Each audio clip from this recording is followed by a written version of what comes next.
The story begins in 2032, at the National Academy known as Valkyrie. Someone asks if the first-year students are ready for the challenges that await them, and bluntly states that the class exam is already starting. Brother. The first test was the elimination of goblins, and the group is already advancing. And brother, this exam is the fairest of all. The test is held on a national level, and it is the spectators who vote for who is the coolest. Everyone praises, saying that as always, the recruits of Valkyrie are the toughest. Meanwhile, the director tells them to give their best. This was their chance to change their future at the academy. Back in the forest, there are some goblins. There, when the guy arrives and hits them right in the face, the spectators notice what seems to be a wind relic, and another tough girl cuts through. There is a guy at the top of the chat like me celebrating a cute warrior. Wow. Here comes another with a big axe, and a dahlia on her head exploding. Brother. Everyone watching the stream praises, saying that the level is high even for Valkyrie. Obviously in this place, right, brother, hunger and strength decide everything even among the students. The persistent question, however, is what happens to the weak in an environment like this. 2 first-year students are all beaten there when a loud noise comes from behind. People tell the drone to get closer to see what's happening, and there's a guy in yellow heading towards a goblin. Look at this bastard's outfit, guys. You better watch out. They're going to hit you with a copyright claim, brother. Then they're going to knock your story down, and you're going to be complaining, and obviously, the damn guy doesn't even know how to complete the cosplay. Brother. With that hair on his head, of course he got a direct hit from the goblin and ended up on the ground. The chat says this is one of the weakest creatures. There's no way a newbie can be defeated by something like that. The guy is going to grab the wooden stick on the ground, but at that moment he is strangely electrocuted and a message in his hand says he cannot equip that item. That's because no items were allowed while he was wearing the beginner suit. The goblin approaches and hits him again. What is this, son? The poor guy just got hit and is already lying on the ground. Embarrassed. People in the chat say it's better to give up, but they are impressed that at least he got up one more time. Suddenly he says he equips armor, brother, and completely naked. He even goes after the goblin. People in the chat complain, saying that they don't pay taxes to Valkyrie to train a lunatic like that. And with this humiliation for the whole country, brother, the academy ranked him as the worst student. The poor guy had 0 relic stars, and was class E. Last in the ranking, obviously, in this world. Guess what, guys? There is an ongoing interdimensional war where monsters from other places are invading without warning. In a short time, humanity was on the brink of collapse. Most human weapons were useless, and all that was left to humanity was despair. What seems to be our young boy brother is standing there, when a red dragon appears in front of him and breathes fire, brother. However, it was in those desperate moments that began to emerge the first signs of hope, the objects known as relics, something that was created when certain individuals came into contact with materials from another world, manifested in physical form as a kind of fragment of the soul. The father of our protagonist was a hero who protected people with his relic shield, but something changed that day.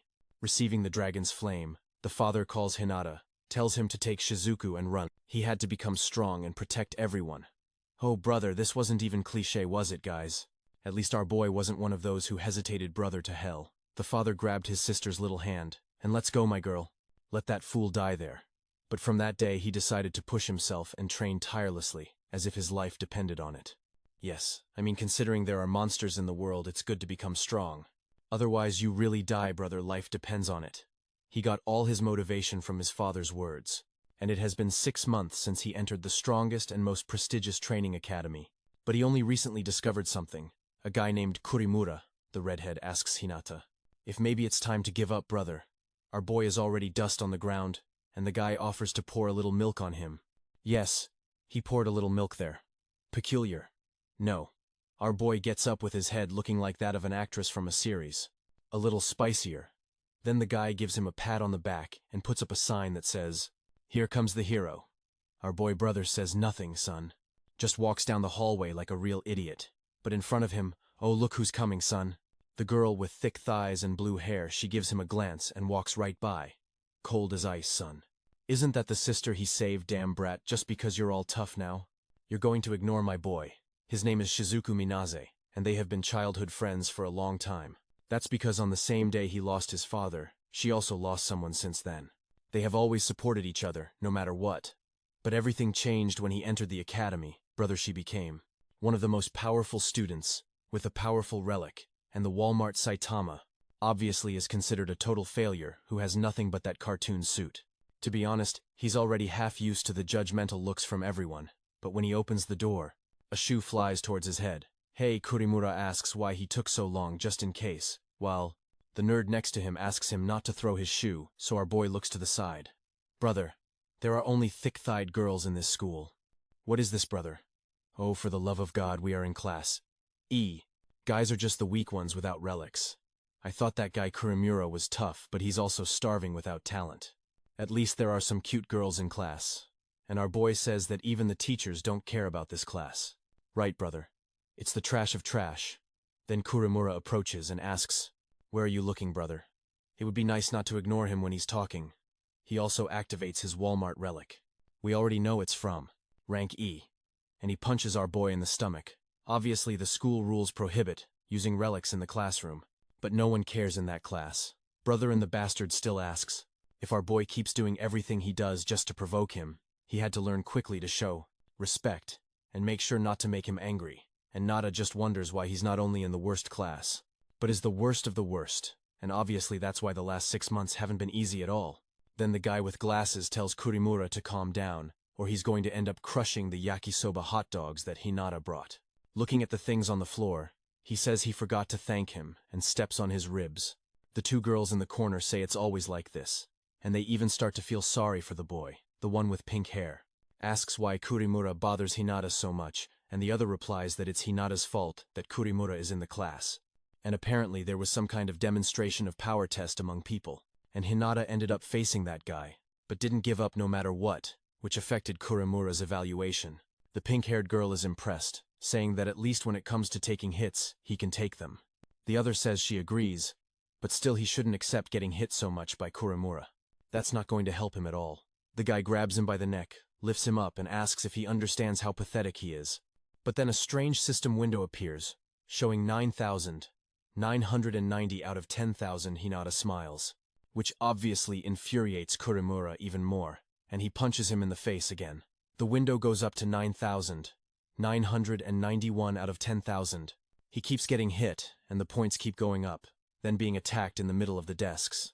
Kurimura asks why he smiles so much, and to try to provoke him he says that since his relic is useless, probably his parents were too. Obviously that touches a sensitive nerve in Hinata, and Kurimura tells him not to stress, brother, that he better bring his family next time. So he can hit everyone too. What the hell, brother wanting to hit the boy's family out of nowhere. Hinata has his fist clenched, and the guy tells him to come for him but thought it would be difficult, especially because he's sure the guy can't even get up out of fear. The guy with glasses tries to tell him to calm down, but brother. They also grab him by the neck, and Kurimura asks if he wants to swap places with this failure. Obviously, he just says no. He didn't care about that trash either. Kurimura says he doesn't believe him now. He'll have to see him hit him in the face to be sure. Brother. The guy grabbed a chair and smashed it right in the middle of his head. What the hell, brother? That really provoked hatred for the guy. At least the little system finally reached 10,000 out of 10,000. Brother. Kurimura turns around saying, just grab that disgusting yakisoba and go. Our guy is there dazed, bleeding like an idiot. Even after training all these years, focusing on body and mind, nothing changed. But at that moment, the little window appears. The condition is complete. Received 10,000 damage, and now he could evolve his beginner suit to the indomitable suit. The guy smirks a little, thinking that if the results haven't shown up yet, all he has to do is keep trying. After all, giving up doesn't exist in his dictionary. Then he says there's a certain secret about that suit. It was 6 months ago, right after the exam, that he started discovering it in front of one of the Academy's training portals. He remembers going through hell during the exam and being ranked as trash. He knew that at this rate, either they would expel him from the Academy, or he would never be good enough. Unfortunately, that's how things work in Valkyria. That's because the whole place is funded by taxpayers. Brother. That's why low-performing people are just eliminated. He absolutely can't afford another academy. That's as good as this one. But the problem is that to stay here, he has to become stronger.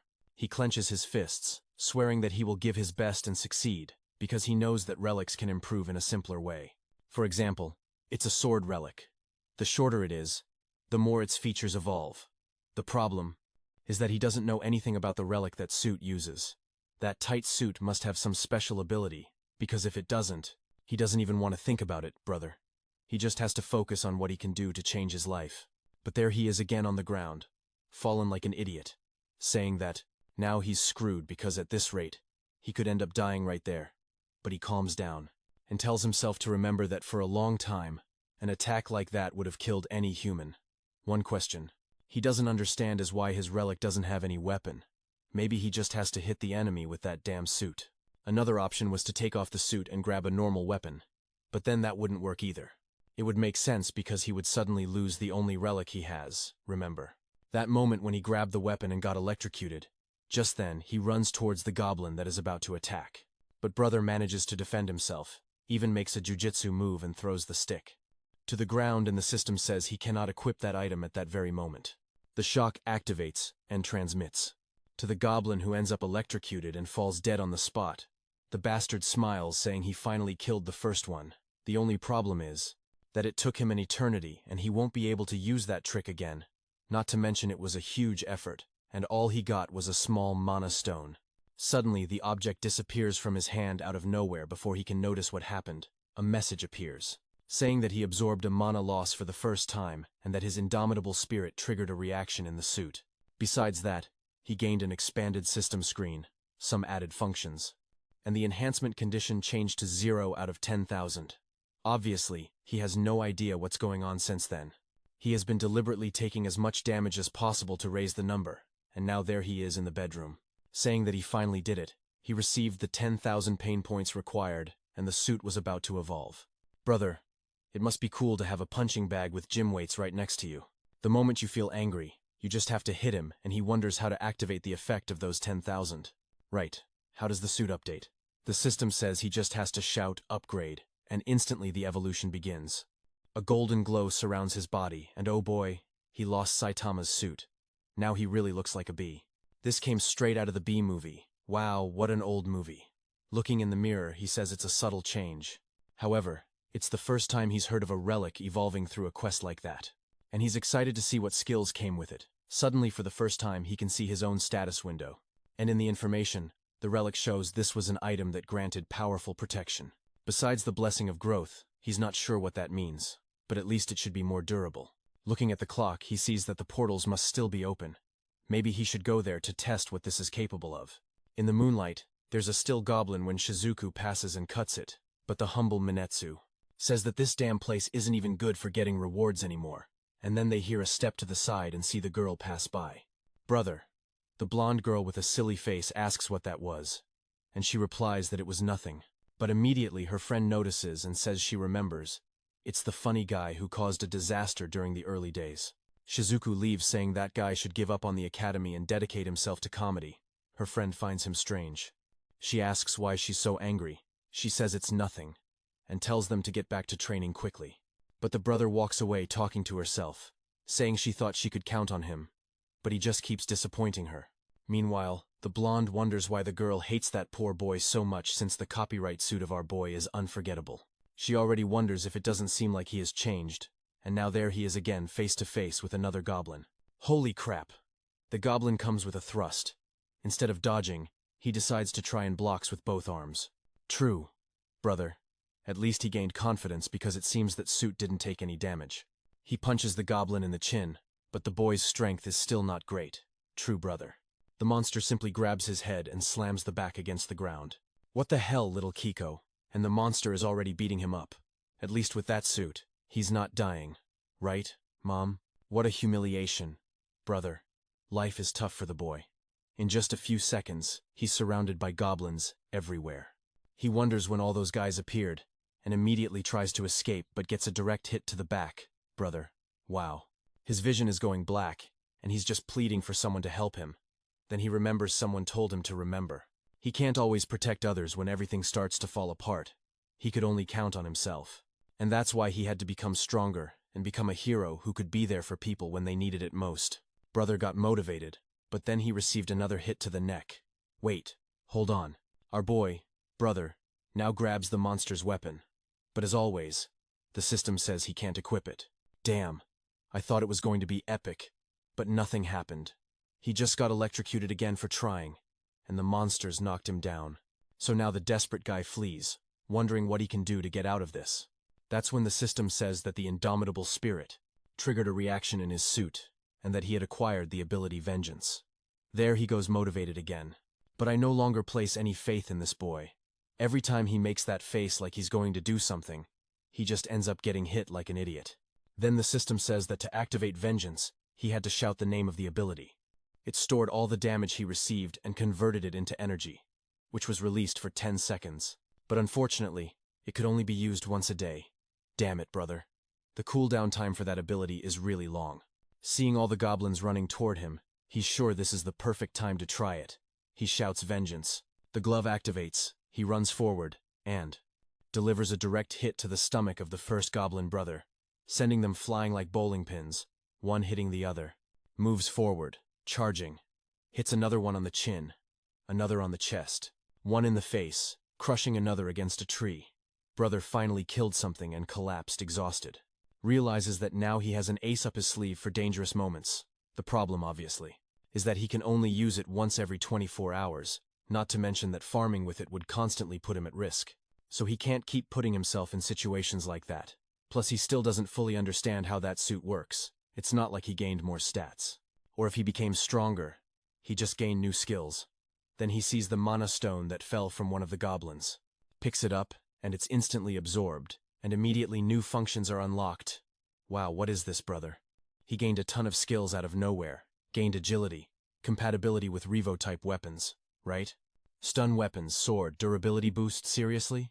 The guy suddenly got everything and now he doesn't stop. A week later, there's a goblin walking through the forest, and he appears from behind and gives a clean hit with revenge, crushing its skull. Just when I said I no longer trusted this bastard, he becomes strong, damn brat. That was the first hobgoblin he killed, and with that new mana stone, new talents were improved. Now he could use some weapons. And he felt confident enough to risk facing someone stronger. Since he unlocked that new list, his relic has been going through various transformations. The upgrade list shows what is required to unlock each of the skills. For example, to unlock that, called Air Actor, he had to kill 10 goblins, kill another job goblin, and also wear the suit for an hour. So basically when I said it was unlocked, it actually wasn't like that. What was unlocked was the mission to unlock it. You understand? That's it. And it seems that now. He also has an impact resistance skill, which is pretty obvious what it does. He already noticed that this is the format for continuing to evolve the suit, but the problem is that there isn't always a mission available. He has to figure out what triggers these changes. Sitting under the tree, he starts to remember everything that happened until he recalls a window that said he absorbed the mana stone for the first time and that the untamed spirit caused a reaction with his suit. The problem is that the untamed spirit thing is a bit confusing. Maybe it has to do with his mindset, or maybe it's just related to the emotions he feels at that moment. The problem is that both options are somewhat abstract, right? There's no clear way to know what to do. Sometime later, there he is in the hospital. Right, brother? What are the odds that a protagonist of manga doesn't have a mom in the hospital, damn it? It's like the Japanese cliché of the isekai, asking Hikari if he should be moving like that. And she says she feels better today. She's gathering energy, and she'll be out of there soon. Ah, now I understand. That's not her mother, right? The mother is the one in that high bed, because he asked how she was doing, and Hikari said, yes. She's like always, asleep. It seems there was an incident 10 years ago since then. His mother has been unconscious and hasn't woken up. A phenomenon known as crystallization started appearing when the monster species began to show up. This illness came with them, and a cure has not yet been found. Ah, Hikari. Apparently, she's the younger sister who was also exposed to the poison, but seems to be recovering. At the rate things are going, in at most a year, she should be able to leave that place. But the moment he starts to think about the only real problem, suddenly someone appears at the door, all cheerful, and Kari greets Kagura, who greets them both saying she looks much better today, bringing a bunch of fruits. She says she couldn't come to a place like this, empty-handed. Then with a hand on our boy's shoulder, she says she arrived at the perfect time. There's something she needs to talk to him about. Or brother. By the way, she leans in to whisper. It's clear that he's not a good guy. Then grabbing a can of coffee, he asks if it's not time for Hinata to give an answer. This guy Jinchi Kagura is the leader of the Phoenix Guild. Turns to our boy and tells him that if he wants to take care of his sick mother and his sister, who is also fighting the same illness, he's going to need a lot of money. Apparently, this guy led the same guild that Hinata's father was part of, and asks our boy if he doesn't want to find a cure for his mother. Hinata just thinks that this bastard keeps pretending to be a good guy as if he would do something noble, but what he's asking is disgusting. It seems that the crystals formed in patients due to crystallization have properties similar to mana stones. Mana stones are currently the main source of energy for humanity, and it seems that there is ongoing research using people exposed to that disease to create a kind of zombie that produces energy. Here, brother, basically what this guy is asking for is permission to use his mother as an experiment, under the pretense that they are looking for a cure for the disease, and Hinata simply says that it's a shame, but his answer is still no. Kagura puts her hand to her face and warns him that he knows the boy must be running out of money. It's not possible. That his father left behind so many hospital bills for his mother and sister.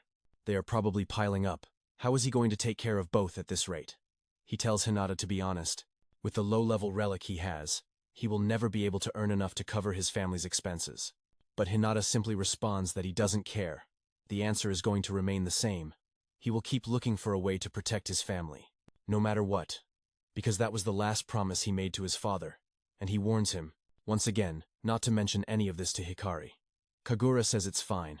He's not trying to make Hikari hate him, but if the boy changes his mind at any point, he just has to send a message to the same number. With that, he leaves while our boy stays there, wanting to kill the bastard. Protecting his family has been completely his responsibility since his father passed away. Upon entering the room, Carrie asks what the conversation was about, and he says it's a secret. And there's Hinata, eager to join a strong guild. To start earning real money, he had to become stronger. In fact, much stronger than he is now. Already leaving the hospital, he checks his phone and sees that there's still time to enter a dungeon. He decides not to rest today on the weekend and go immediately. But just at that moment, there are some guys cornering a girl in an alley, telling her to relax and come with them. They'll pay her well. Hinata recognizes her. It's Akane Yakumo, who is also from the school since everyone is wearing the uniform, and she's there saying she doesn't need their money. The Walmart Saitama just keeps walking. Brother, not caring about any of that. The guy with the hat tells Akane to stop playing hard to get. All the high-class people are waiting for her. She asks what they are talking about, and the most handsome one with a white cap says that everyone already knows what she did. She replies that they have the wrong person, but the traffic cone says he's sure, and that he heard it from someone very close to her. He approaches and says that if she doesn't want the whole school to find out, it's better if she just obeys. For a second it seems like she's going to give in, but instead, she simply turns around and spits in the cone's face. She even makes an obscene gesture, telling him to shove it where the sun doesn't shine. The girls laugh at the cone while he grabs her arm and tells her to stop pretending. Innocent. Even her family thought it would be better to sell her. She pushes him away again, saying she has no idea what he's talking about. But the bastard is unstoppable and grabs her by the shoulder again. Perfect moment, obviously, for the hero to appear, right guys? She is left surprised, wondering why Hinata is getting involved. The guy in uniform says her face looks pretty normal, while the girls say he looks like that Class E guy who's considered the weakest and the worst in the academy. They say the relic he got is literally just a disguise and nothing more. The cone says he remembers. He's the idiot who had his butt hanging out during the exams. He steps in and says it's better for the guy to scram. That's why they have issues with Akane. But our boy stands firm, brother standing right in front of her without moving an inch. The guy throws a punch saying that the Class E trash is too bold meanwhile. Akane doesn't understand why Hinata from Class E dares to confront these guys from Class C. But brother, look at the style. Our boy grabs the arm and throws him aside. Continues with a sweep face down. Damn it, son. In the W style. Some people are yelling at each other, and in the distance, the tough girl is training. She shoots a look at the coach. He goes in to score a goal, but she dodges, lifts her leg, and almost hits him in the head. The guy feels all awkward and a bit embarrassed. Says it was amazing as always, and he won. She thanks him. To Takahashi for the training, and he says he expected nothing less from her. That coach is acting a bit peculiar. The guy won't stop praising her as if he wants something. Says he heard she has a high-level relic, and that she's a hard worker with a bright future. She, however, turns around and says there's always a bigger goal ahead. But there she goes again with that drama without being heard. Says that at least that used to be what she thought. Now somehow it no longer makes sense. Or she's just trying to improve in martial arts and nothing more. But there's our boy. The first one down on the ground. Brother. I didn't even try to understand how he managed to beat that guy. Just if he's always the one who takes the most hits in class. Yeah. The handsomest guy in the school comes to throw a punch, but our boy grabs the arm and puts another on the ground. Brother, what the hell? Then Didi appears trying to grab him from behind, but luckily our boy elbows him in the stomach, turns and hits him on the nape. Strangely, Akane is super happy. Hey, what's up, girl? Okay, we just got saved, but that smile is a bit over the top. Not seeing him there, surrounded by 3 losers on the ground. She realizes that in the end, he was never weak. It's just that with a bad relic, everyone thought that. Hinata then asks if anyone else wants to continue. The cone on the ground decides he's going to wipe that smile off his face and pulls out his relic. He shoots, but Hinata notices just in time and raises his arms to block. Brother flies through the air. The boy almost takes off but manages to land safely. The cone weirdly says his aim failed. Brother, I don't know if you realized or not, but you hit him. Dude. Hinata is a bit confused. Apparently because he managed to withstand that blow, and then more people start to appear to see what is happening. As soon as someone pulls out a relic, everyone is already talking about calling the police. The girls from school know this is going to bring trouble, and the rest stand up and everyone runs away. Then Akane approaches to ask our guy if he is okay. The attack hit him directly. He also, without knowing why, answers that he is fine and didn't take any damage. Then he turns around and says goodbye. But now she is curious. She asks him if he doesn't want to know why those guys were bothering her, and Nada just turns around and says no. But by her expression, she wants him to ask. She gets a little uncomfortable and says that if he doesn't want to know, then he doesn't need to say anything. Everyone has things they want to keep to themselves. She shyly says that in the end he saved her, but she doesn't understand why. Since she saw him suffer many times and never helped him suddenly, her expression changes, and she comments on the flowers, if she has something like that with her. Someone must be waiting for her at the hospital, and she should go soon.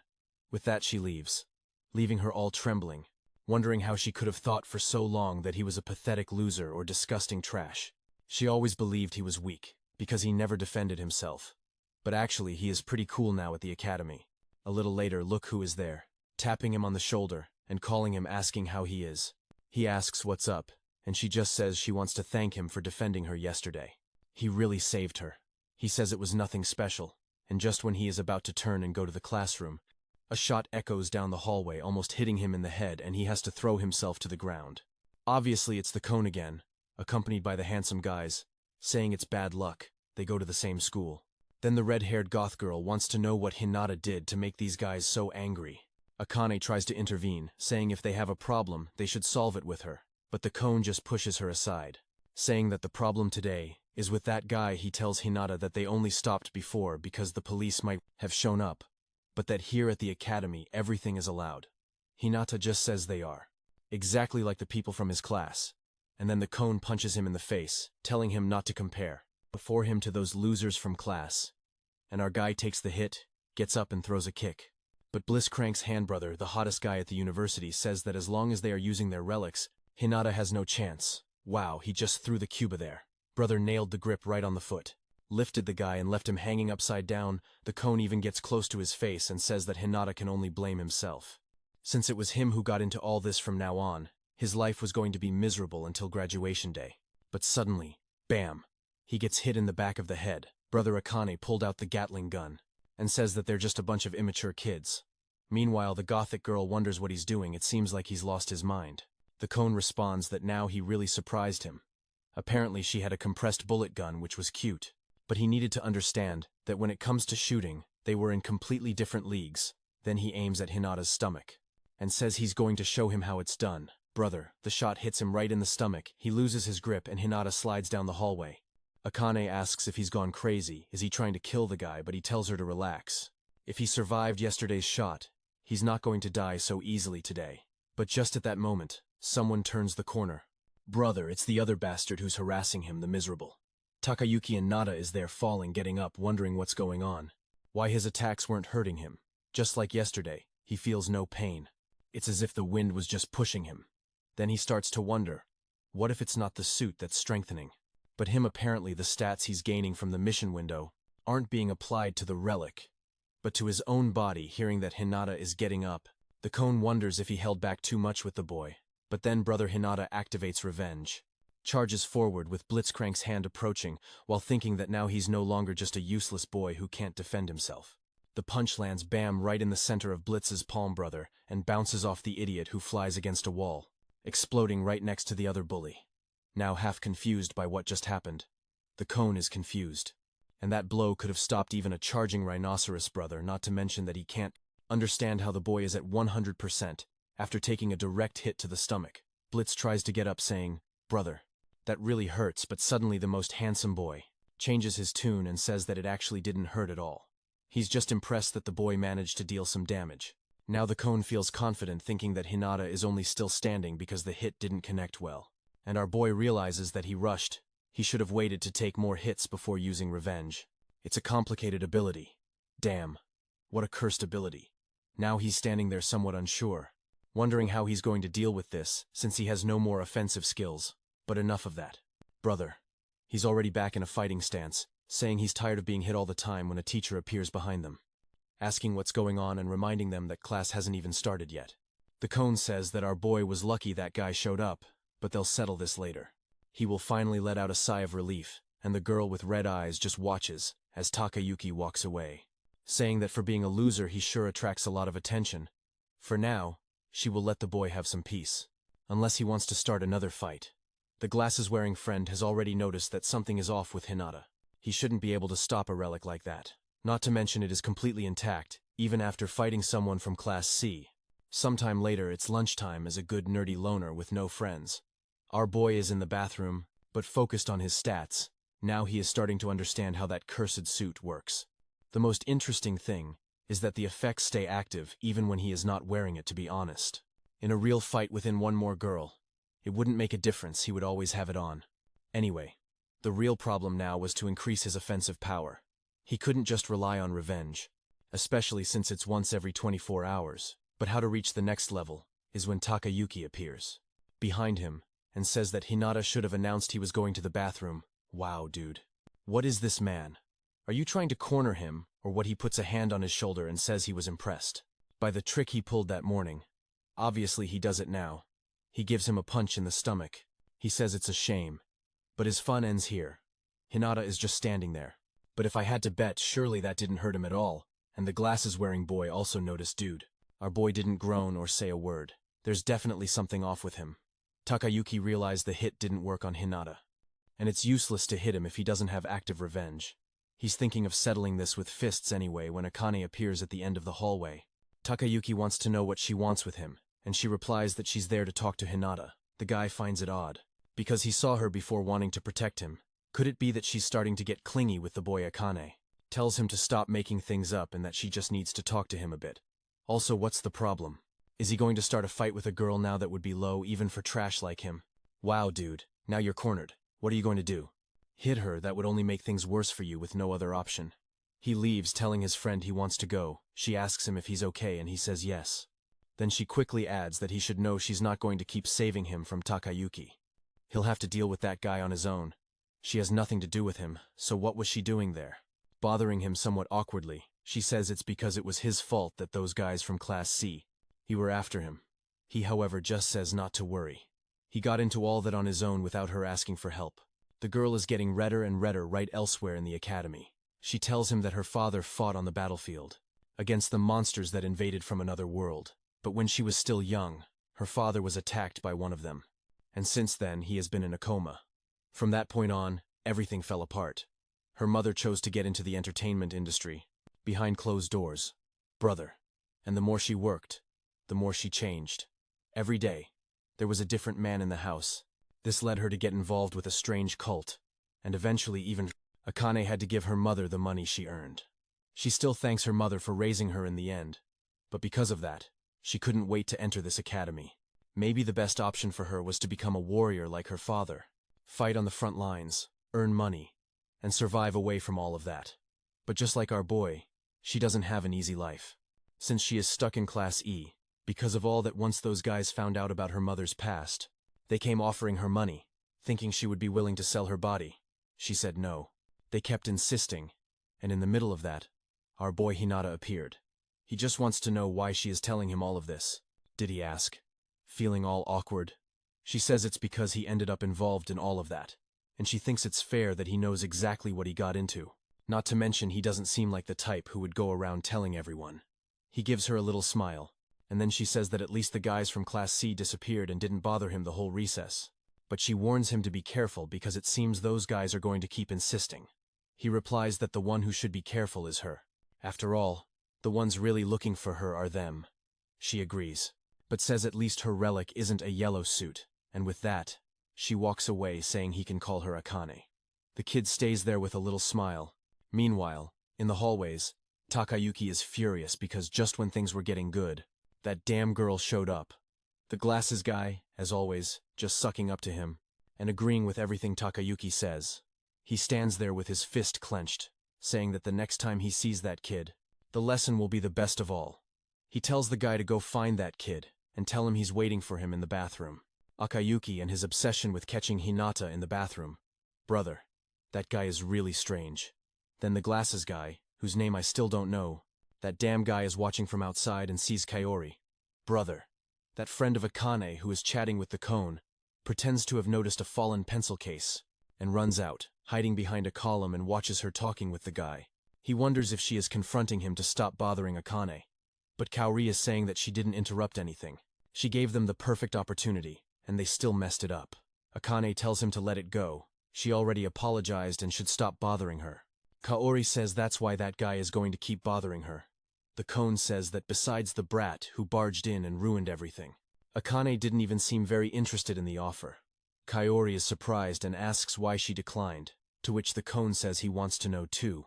Bro, they only made the offer because Kaori gave them the information that her family was going to sell her for 1 bar. Behind closed doors. What a great best friend. No, that e-girl is dangerous. Bro. The guy with glasses just listens as Kaori says that since Akane is stuck in class, she thought it would be better if she worked that way. That was the only reason she tried so hard to find someone who could help her friend. The Kono says she is really messed up in the head, to which she replies, not at all. She's just helping her friend make money. Since sooner or later she will need it, but the guy says she only manages to do that because she's using her relic on the girl. Kaori says that's not the case, although her relic makes people more likely to agree with her. It's not like they lose their free will. It also has the effect of making the person feel more upbeat. He asks if he doesn't agree, and he is already looking the other way, clearly under influence. Murmuring that yes, then the cone shakes him to get a reaction and tells him to stop using that power on them. After all, they are supposed to be on the same team. What they really want to know is why someone with a powerful relic like hers is trapped in class, and she explains it's because the academy only focuses on offensive skills. Unfortunately, hers doesn't affect all monsters, so she was basically downgraded. The guy asks if she's going to use the relic again, and she says of course. But this time it's better they make sure she says yes. The guy responds that considering how out of control it is, that other classmate is about to ruin someone else's life. Kaori turns around and says they've talked enough for now. She'll see him tomorrow. The guy with glasses, however, bro, just realized he heard something he really shouldn't have. The problem is how he's going to handle that. He can't face the guys from Class C. In the worst-case scenario, it turns out someone from a higher class is coordinating Kaori. And all of this, and he's going to end up dragged in. Obviously, he can't count on Takayuki to help him then. He remembers when Blitzcrank was slammed against the wall. Bro, maybe the chance is. Hinata was the only one who might have a chance to stop all this. The scene shifts to Akane sitting in class. Remembering when she was with her father telling her she was an incredible hero, he responds that he's not that strong. She says, that's impossible. You're the strongest person I know. He tells her that things don't work that way. Besides, strength is not the only thing that makes a hero. A true hero is someone who fights willing to give up everything. But there is no fight worth it if it risks losing their family. He gently strokes her head and tells her not to forget. But in the next scene, they are taking him on a stretcher. The nurses are screaming to hurry, because he is about to die. Obviously, Akane doesn't understand anything, and right after, the doctor says he survived, but his condition is terrible. Sometime later, he comes back from school, and is at the hospital with his father, when suddenly his mother barges in. Akane tells her not to smoke in the room, but the mother just asks if that bastard woke up before Akane can respond. The mother is already kicking the bed. saying that the bastard promised to protect the family, and now he's lying there unconscious. Brother could wake up just to slap him and go back into a coma.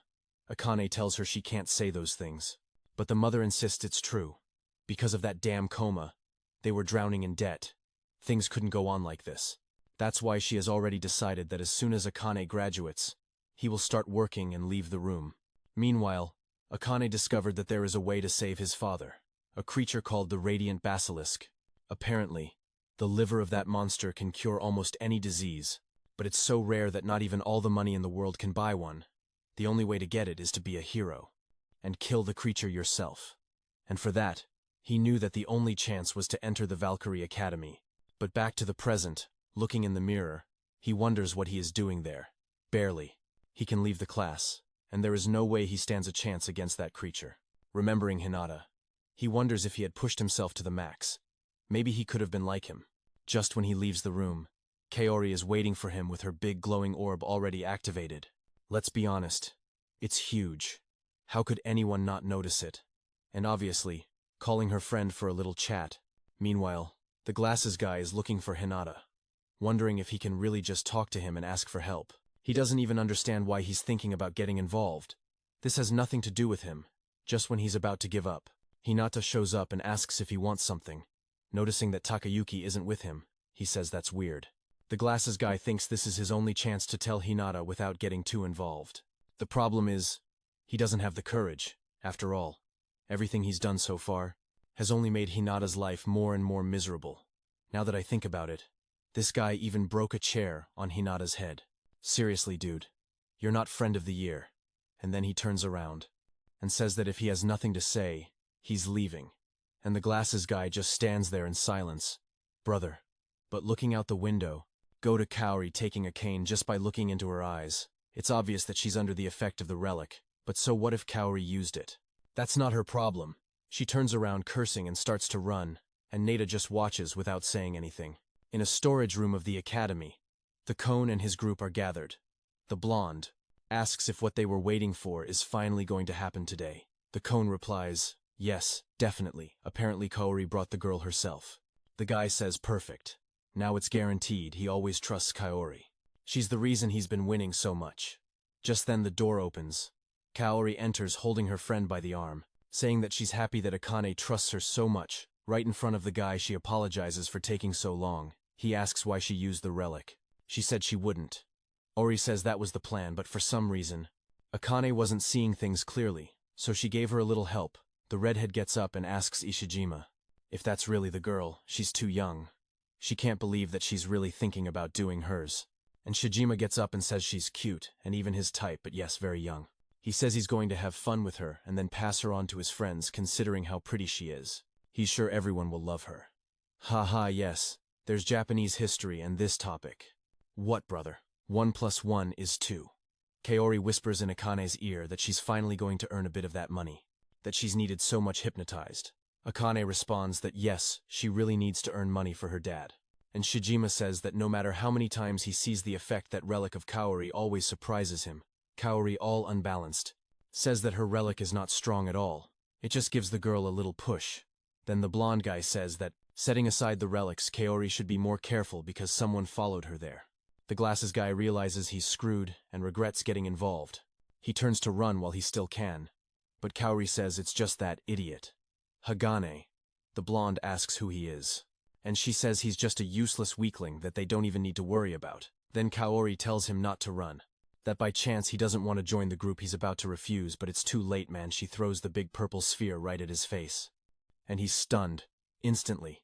He says yes, he's right. That he really wants to join the group.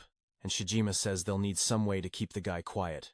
At that moment, Kaori gives an order, and the guys already take out the camera. The poor guy realizes he can no longer control his body. He wonders why he's always useless in moments like that. Sometimes he tries to help people, but his sense of justice isn't strong enough. In the end, he always ends up on the side of the bad guys, because it's easier. The truth is, he gives up, because it's always easier to just accept it. One can tell oneself that there was no choice, and blame the circumstances, but on the other hand, he sees that Hinata is different, even when he has no choice. Ha! There he is appearing. With a flying kick straight to Hagane's face, he throws him back to the ground, and at that moment, the illusion breaks. Kaori says she didn't expect Akane to appear out of nowhere. Seeing the expression on our boy's face, he also seems to start regaining consciousness, and there is the focused boy. Now that I think about it, our boy doesn't talk much. He is a man of few words, and Shijima asks who that guy is now. And Kaori says he is another from their class, actually the weakest in the whole academy. The guy is confused. He wants to know why the weakest guy appeared, throwing flying kicks. It seems like he's not right in the head. Kaori agrees, but says that now that she saw and heard everything, they have no choice. So she asks if Hinata wants to join their group. But man, our boy is the king of mental resistance. He just says he wants to ask her something first. Theoretically, wasn't she supposed to be Akane's friend? Kaori? She replies that she was only supposed to be. Clearly she is. So that question doesn't make sense. Our boy calmly says that if that's true, then she knows what Akane's family is going through and shouldn't be doing that. But Kaori says that it's precisely because she knows her situation that she is being generous, giving Akane the opportunity to earn good money. From the ground, Hagane says she is lying. Akane never accepted any of that. Kaori used the relic to force her. Kaori realizes that that damn flying kick made the boy lose control. But her biggest problem now is realizing that her relic doesn't work on Hinata. Then Hagane asks why Hinata went there. He didn't even mention what was going on with our boy. He says he had a feeling the other was about to ask him for a favor, but didn't have the courage. The boy is confused. He wants to know why he came to help anyway. Every time Takayuki hits him, Hinata never does anything. Sometimes he even hits himself. Our boy simply responds that he always noticed. Hagane didn't seem to enjoy doing it at the bottom. Kone and the others are laughing, saying it's funny how he tries to act like a hero.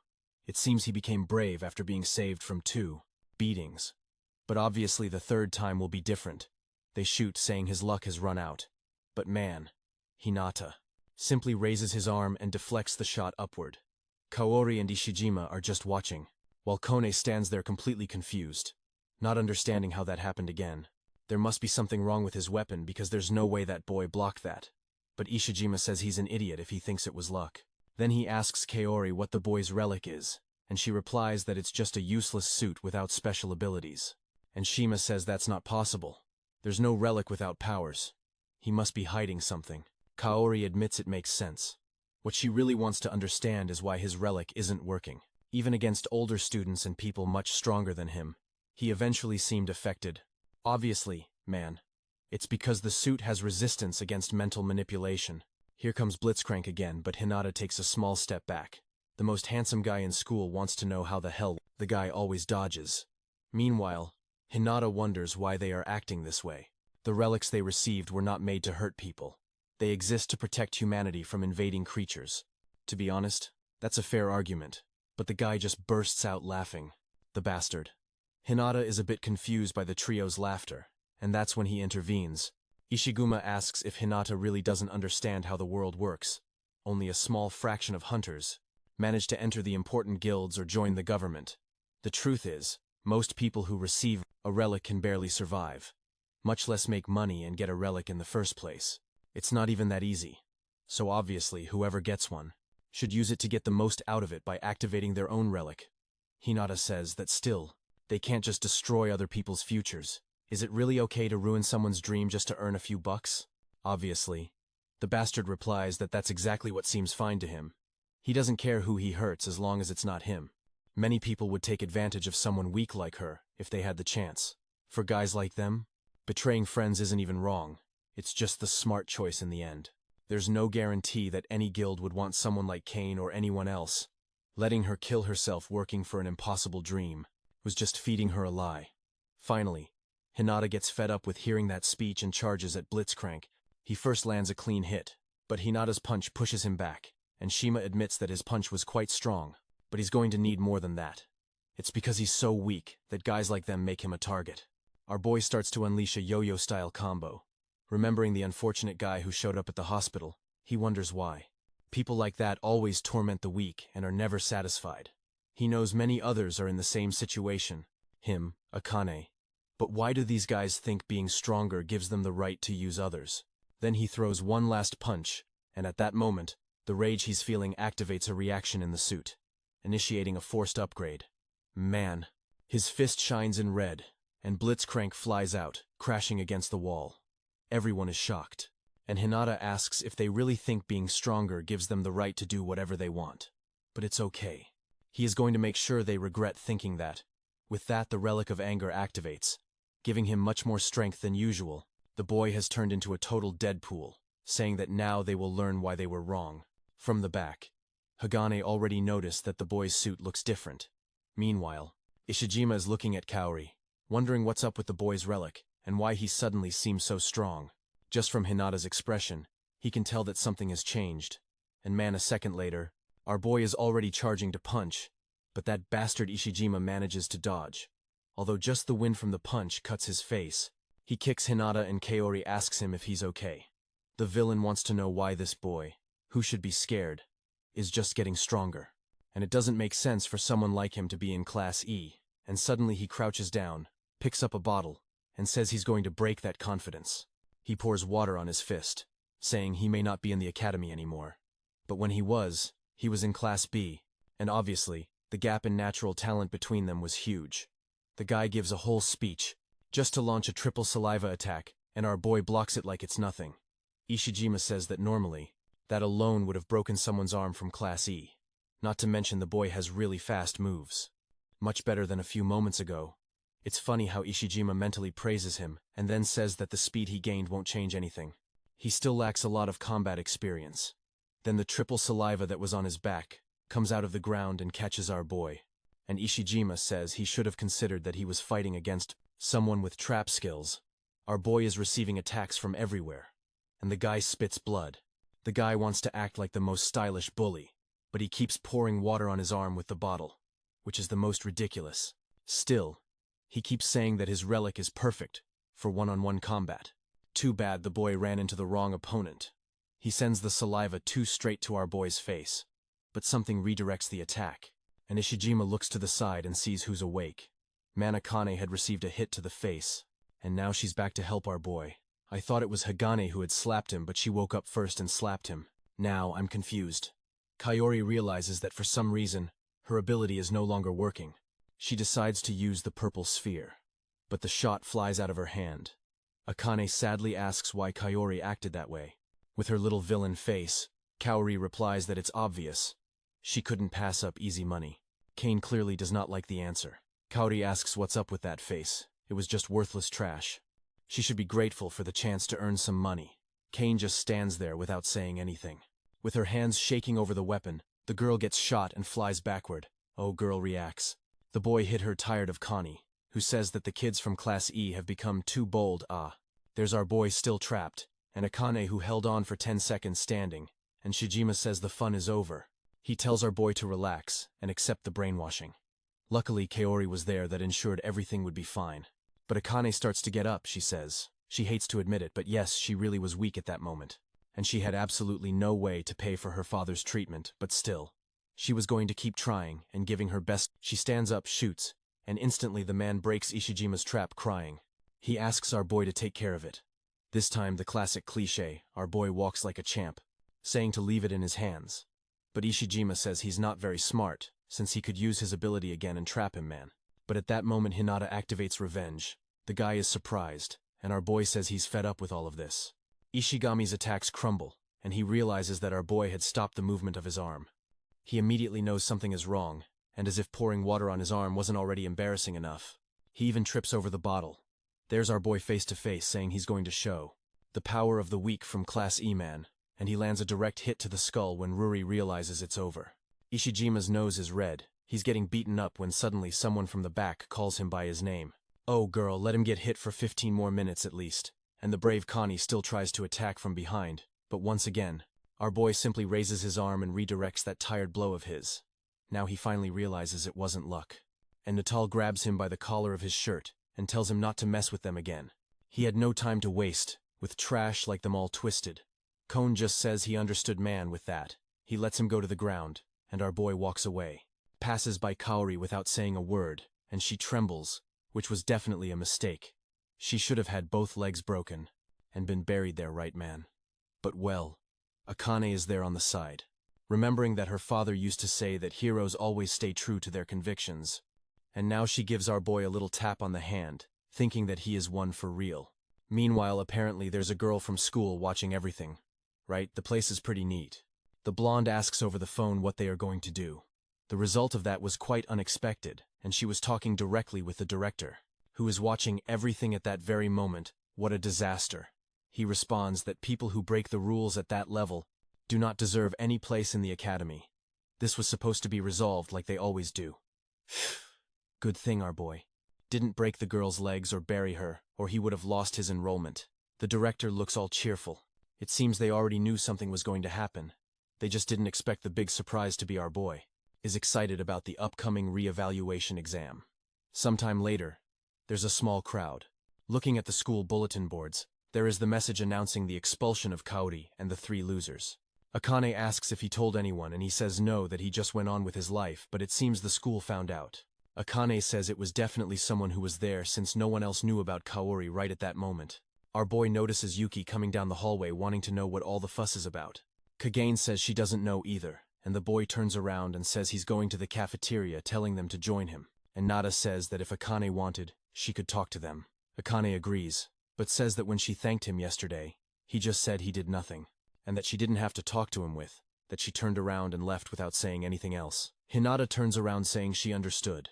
She asks him where he's going, and when he says he's going to buy some snacks, she wants to go too. But the boy is a cold Sigma, and asks her why she's following him.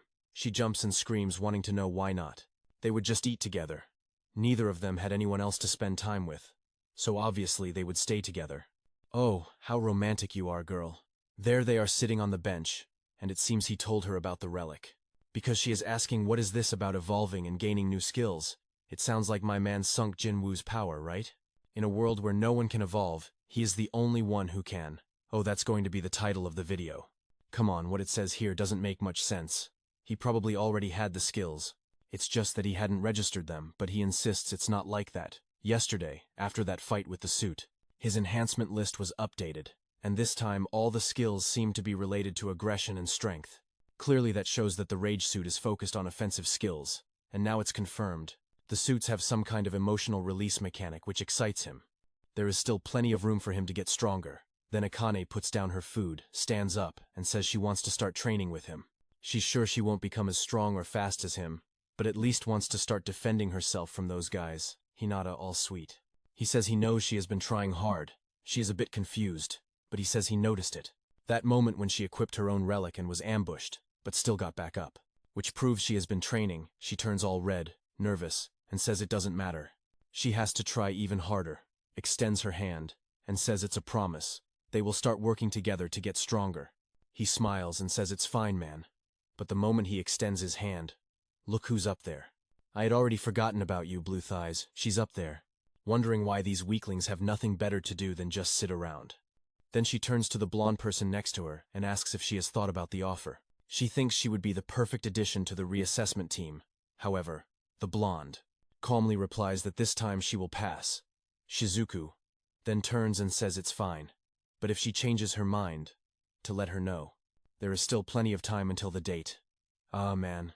The blonde is distancing herself because those 3 from her group seem to be friends with those who were expelled. She is sure Shizuku knows that.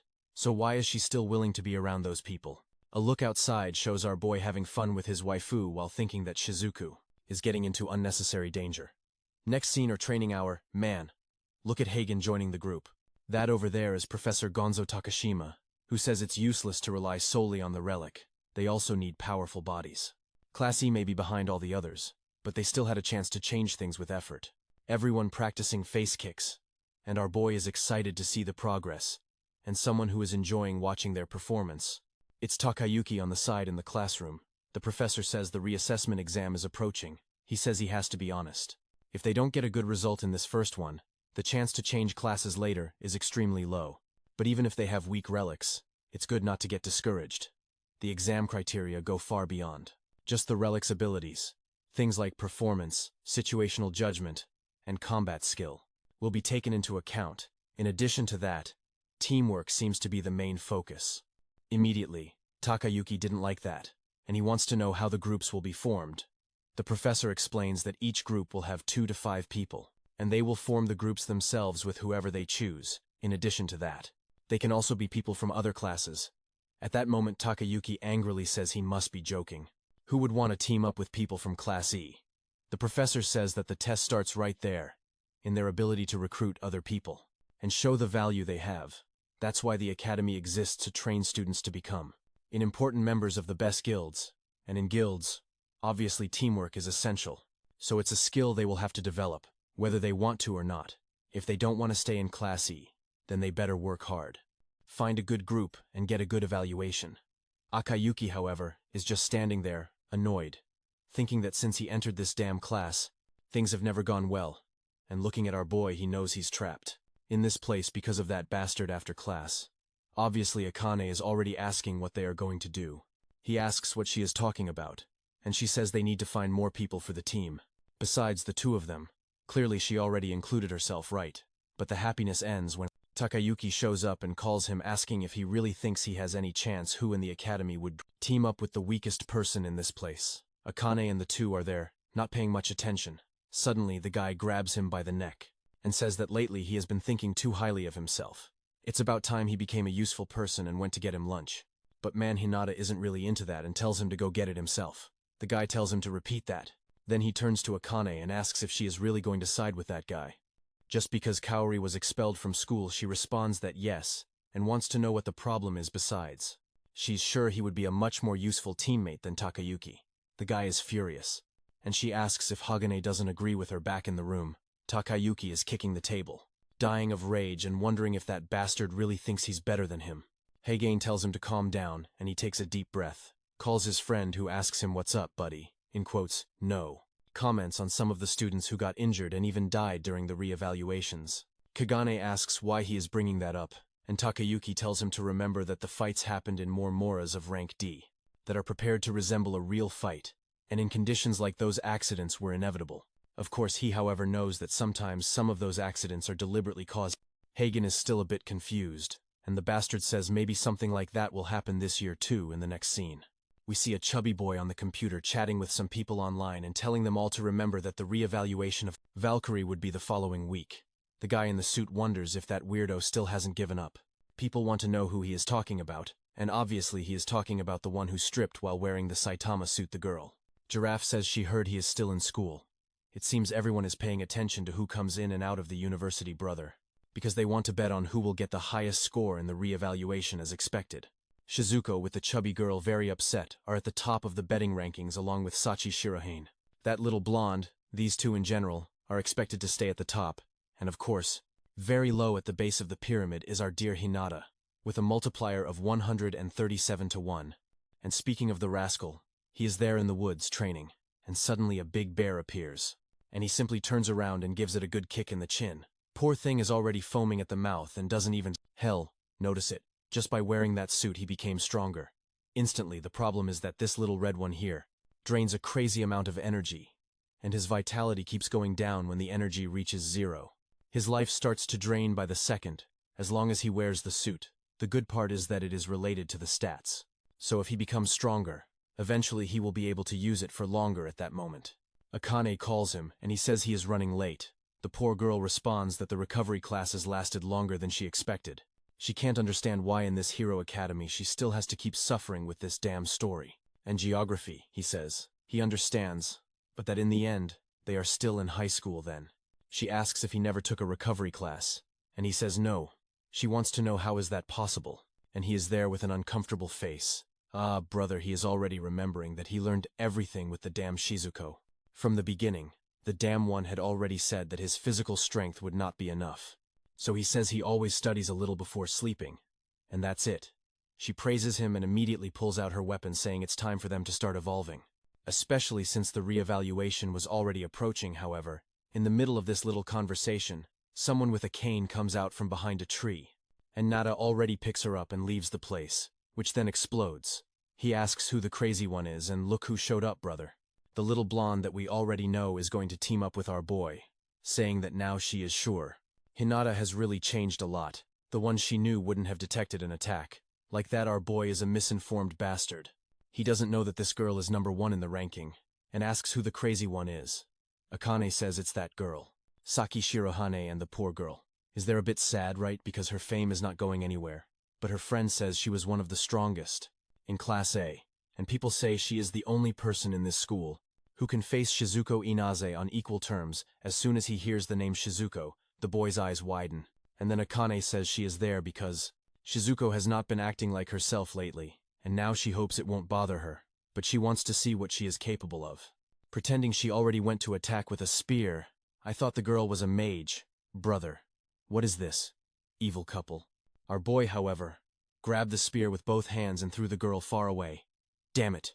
She flies, but even in the air, the crazy girl still manages to shoot a laser and blows our boy up, who flies away like an idiot, Akane calls him. And while he is getting up right in the middle of the smoke, damn girl. She is already looking at him again. But the boy has style. Don't worry. He blocked it with his arm, threw her aside, and the girl let out a small smile. Look at that. He did a spin with that little spinning step and stopped right next to her neck. Then he put that crazy look on his face, saying that now it's confirmed that he has changed. He has evolved a lot, or he was holding back during the exam. That time, Hinata just wants to know what she is looking for. She keeps looking at him, and then she says that everyone is trying to recruit her for the re-evaluation exam. But if she is going to form a team, it has to be with someone who sparks her interest. This big hand here says he is very interesting. So how about they form a team? But immediately our boy simply says no, and thanks her. The poor girl is left there with a confused look, and asks how come no. She thinks she heard wrong and tries to explain herself again, saying she was suggesting they team up, but he just says he understood, and that he said no. Now it's complicated. The crazy ones are always like this. Now that he doesn't want her, she wants him even more and wants to know why not. To which he responds that he simply has no idea who she is, and besides, she came to attack him out of nowhere, so she doesn't seem like a good person to have on the team. Not to mention, he doesn't want people to think his result was good just because she dragged him. Maybe if he had her on the team, sure they would have a better chance. But then no one would believe he won on his own merits. There's a reason he has to join a guild soon, and for that, he needs to prove his place by demonstrating his own strength. He's there with his little fist clenched, and she just looks at him. That crazy girl just does that. Then she closes her eyes, turns around and says that he is really interesting, but he better not take too long to reach the top. Brother, there goes the little lunatic Akane. However, of course, she is going crazy, wanting to know why he rejected her, as that would have guaranteed him a perfect score. The poor girl has a mental challenge going on. He just explained everything, and she already forgot. Our boy immediately asks if she didn't hear what he said, not to mention that the blonde girl didn't even acknowledge his presence there. He got the impression that she is the type who only cares about those she is interested in and doesn't care about anyone else. Akane stops to think and says that it really makes sense, especially since the girl didn't even talk to her. Our girl then walks away, saying that she would be a terrible partner. They will do better, just the two of them. What is that? She turned all red, saying that she hopes. So then what are you thinking, girl? And Nada is now pensive, finally realizing how strong she really is, someone at the top of the class. Her base, strength, speed, and tactics were on a completely different level. The axe almost took her neck off, and the poor guy realized he wasn't even taking it seriously. Knows that even if he had been wearing the little red suit, brother, he wouldn't have had a chance. He still has a long way to go. He was an idiot for being overconfident just because he made a little progress at the rate things are going. He will never catch up to someone like her, which means he has to improve his efficiency. Then suddenly in the system, a message gives him a reward, saying that he has received permission for an audience. The scene then changes to the Kansai base, for the defense against interdimensional monsters. At that moment, it was taking place. The periodic meeting of the Guild Alliance. The mustached king is called Renpei and Hagan, and says that today's topic would be the appearance of some strange portals. They conducted some investigations, but found nothing. The guy with glasses is named Jinji Kagura, and he says nothing. The redhead named Cherry Truman also says nothing, while the guy asks them what their opinion is, since they are the ones who always go to the portals. The last is the red-eyed albino named Ogai Shio. All of them brothers are rank S, and also leaders of the most powerful guilds. Agura says he is a bit confused, wanting to know why they are so focused on closing those portals. Ogai responds that if they had found something they would have shared the information, and Cherry says the same. For his part, Diocles says that obviously almost no one would share information there, since losing a portal like that to another guild meant losing money and work. Jerry says that she wouldn't act that way because she doesn't have such a small mind like his. Then Takashima tells them to stop with the insinuations and asks Kureha if they have discovered anything. The monk says that there is something strange. The portals were appearing more frequently, and the interval between each one is shortening. People look at each other, and Ogai then says that for now, they can still contain them. Sherry, however, warns that at the rate things are going there may come a time when they won't be enough to handle everything. Takashima says that if that happens, it will be another portal breach and another catastrophe. Pureha says that that is not even the only problem. For some reason, the creatures that have been appearing lately are stronger than ever. If a catastrophe like that occurred, the scale would be even greater. Since the monsters are more powerful, Kakashi says that things do not look good, and that they need to find a solution for this soon. Just then, Kagura adjusts her glasses and says this is the perfect moment to incorporate some fresher talent. The guy agrees and wants to know how the training of future members of the academies and guilds is going. That old man in a tie named Atsushi Tsushima is the director of the Valkyrie Academy and says that this year they have several interesting candidates. The evaluation will happen soon, and they will be able to see everything. Sherry says she is interested, and Kagura wants to know if there is anyone she should look out for. Tsushima says definitely Shizuku Minaze and Sachi Shirogane. The expectation is that both will perform amazingly. Shizuku had a relic that allowed her to freely control life energy, while Sachi's relic could easily generate explosive energy. Oh. Guy comments that when it comes to destructive power, both seem very promising, and Cherry is already interested in recruiting Shizuku for herself, brother. However, Kagura wants to know if there is anyone more interesting. She wants to find someone with strong defensive skills.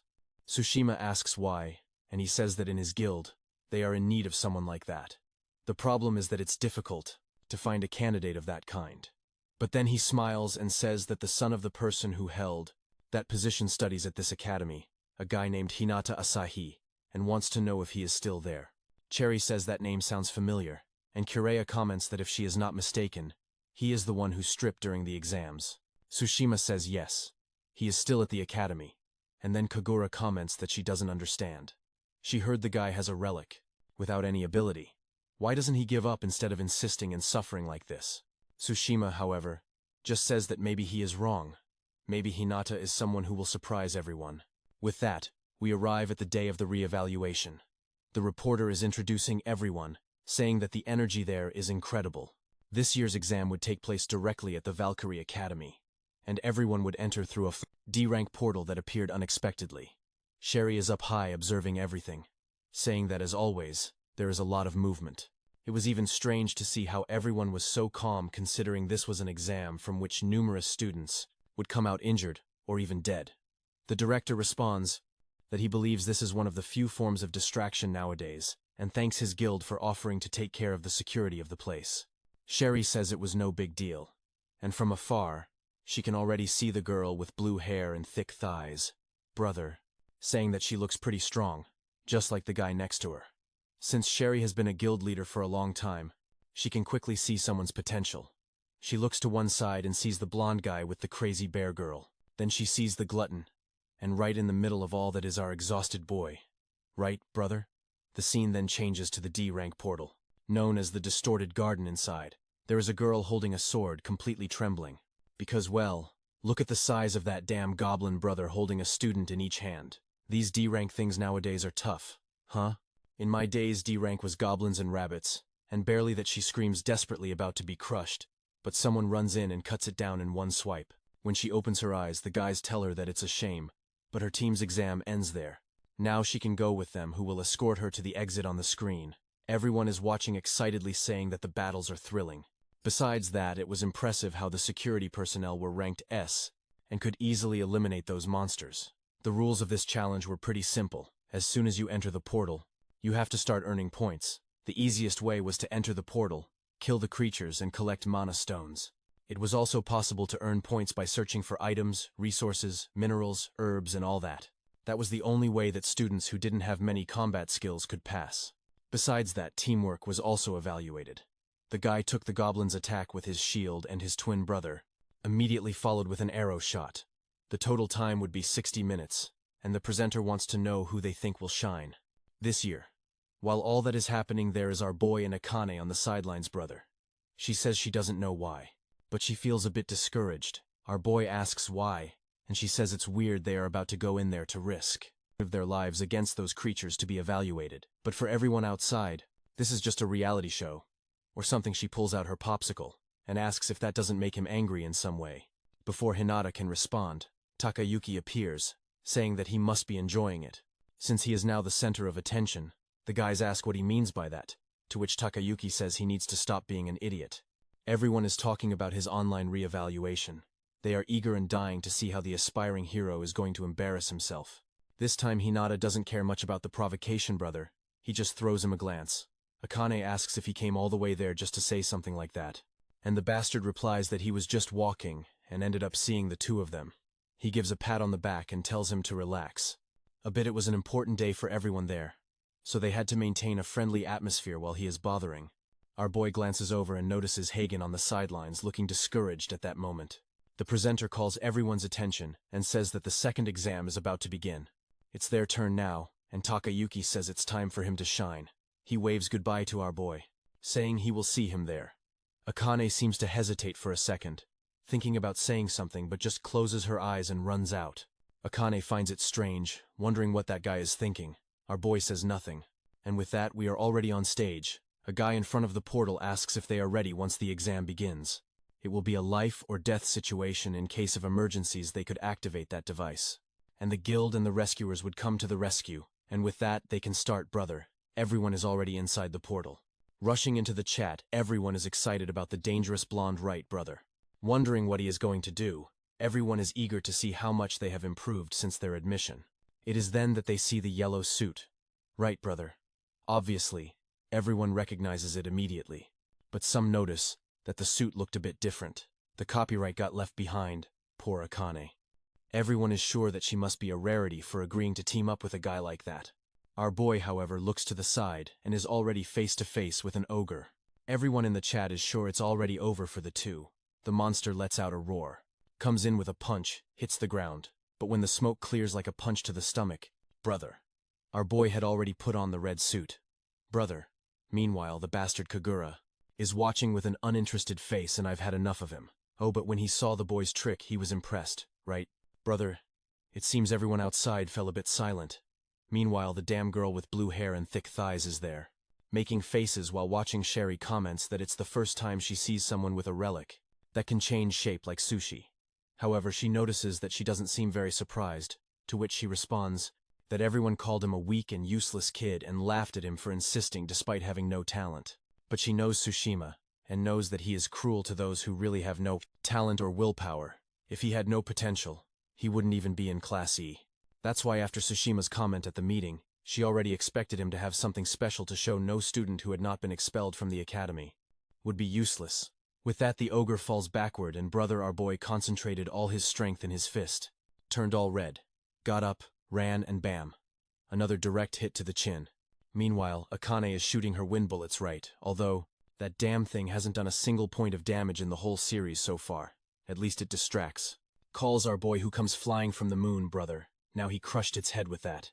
The creature dissolves, and he is going to collect the mana stone. When he is about to touch it, he remembers to use the other hand right, because if he touches it with his dominant hand, it will be absorbed by the suit. He thanks Akane for the support, who says that his hit wasn't bad at all. Meanwhile, the damn Takayuki.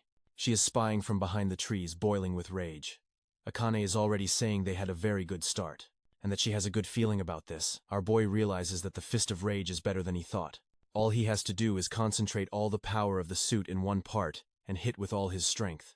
That was one of the abilities unlocked along with the Rage suit, and he realizes that he is evolving very quickly.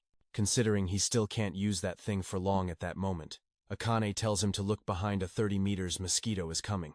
Finally, his bullet does something, and the creature falls to the ground just because I criticized it. Damn it, I say something, and they fix it right. Damn. The girl even boasts, saying her aim is quite good, and he agrees.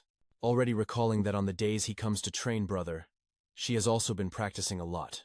No wonder she is hitting the shots. She just needs to do more damage, right? Do you want to see now the goblin group is coming? Let's see how much damage he does.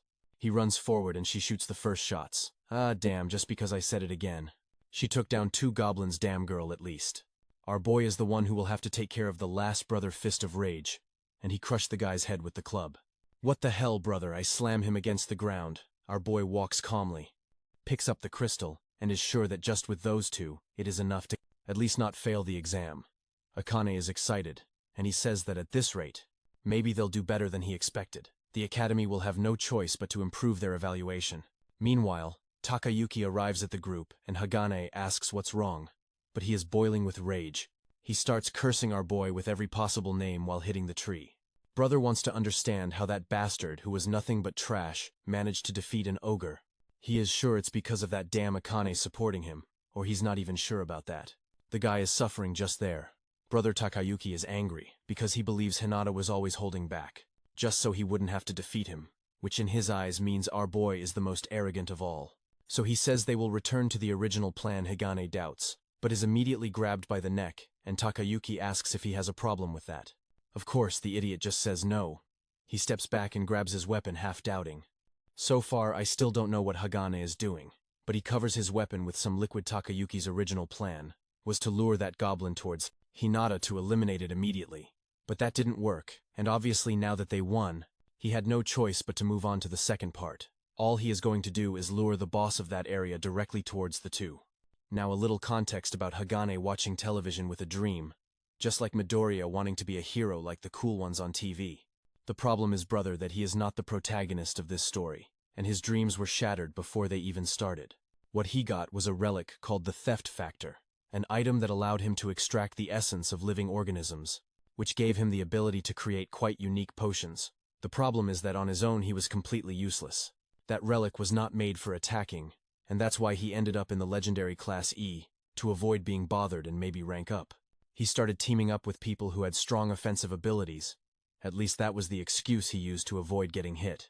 He felt bad seeing Hinata getting hit, but at the same time he felt relief that it wasn't him in that class. As weak as he was, at least there was Hinata, someone even weaker who took all the hate. But the kid never gave up, right, brother? And somehow he managed to get stronger. The person who he thought was the weakest ended up evolving enough so he wouldn't have to endure anyone else, while he, on the other hand, remained alone following Takayuki like a slave. Hinata worked hard and got stronger, and now all he felt was rage when he looked at him, and that's why he did this, brother. Takayuki poured a strange liquid on his hand and slapped it on our boy Hagane. Looks regretful, but now it's too late. No, bastard. One of the guys from the group with a glove stretches his arm and a drone starts flying above immediately. Takayuki says the rest depends on him now. He better not mess this up. The attack hits the boss right in the stomach, and he lets out a roar. Takayuki congratulates him, saying that unit really reacts quickly, that berserker pheromone seems to have worked quite well. Any creature injected with it would attack the people marked as targets of the potion. He didn't think it would work even with the boss of that area. But while Takayuki is saying that, Hagane repeats to himself that he shouldn't be doing something like this, which makes the bastard even angrier, the damn one who pulled the trigger. And now he's getting all dramatic. If he were really someone with morals, he wouldn't have accepted being pressured to do this. In the first place, he hates how Hagane acts like a victim, even though he's as guilty as he is. Damn it. Now I'm going to have to agree with him. Yes, seriously. The villain is right. He lets out a smile. He turns around and says they are leaving. Hagane asks what he means by they are leaving.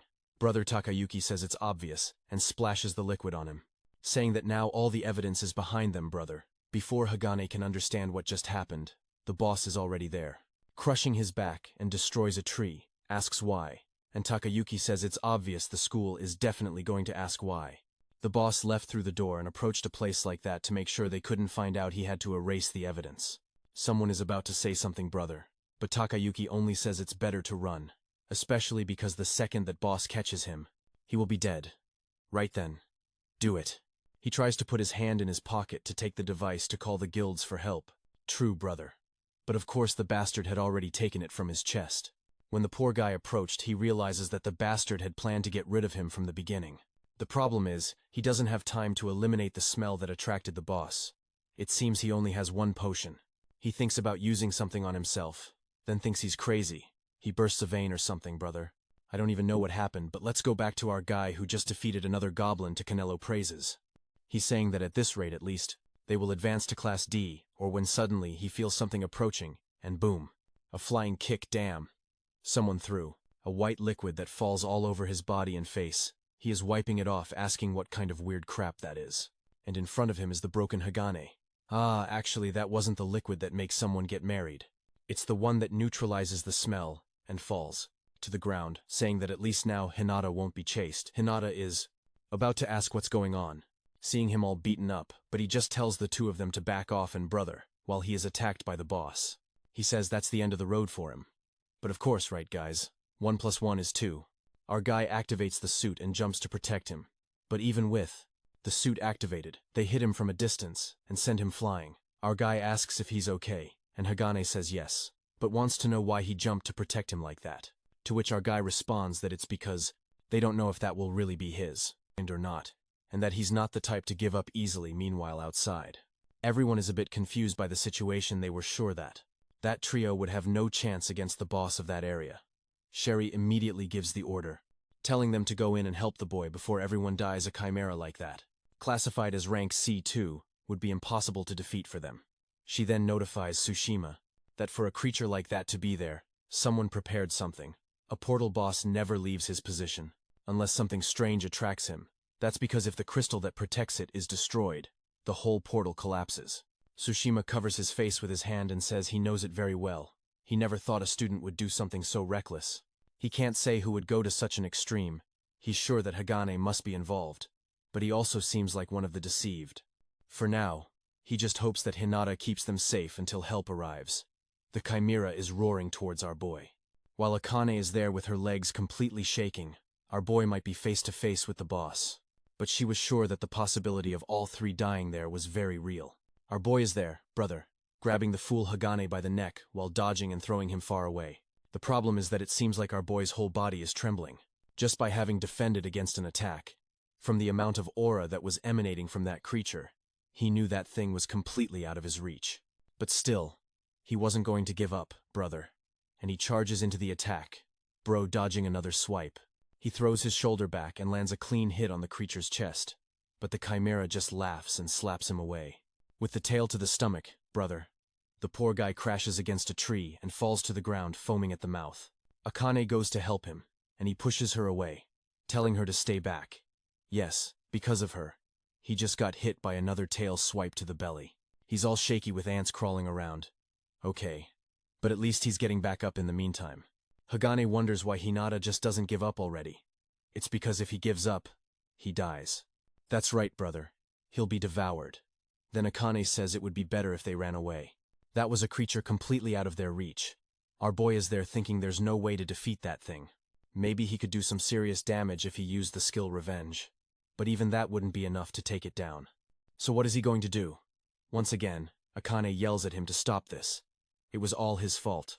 So it would be better if he just left it there and went away while our boy doesn't provoke the monster. Hagane would be the one to chase. While I'm just watching, the bastard pounds his chest and yells for the chimera to come for him. Brother. The boss hears and charges at him. But damn it. Hinata intervenes again and hits right between the heads.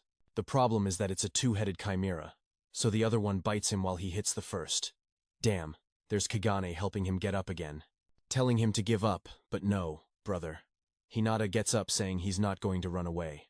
The fool wants to know why, and he says that all three are going to come out of there alive.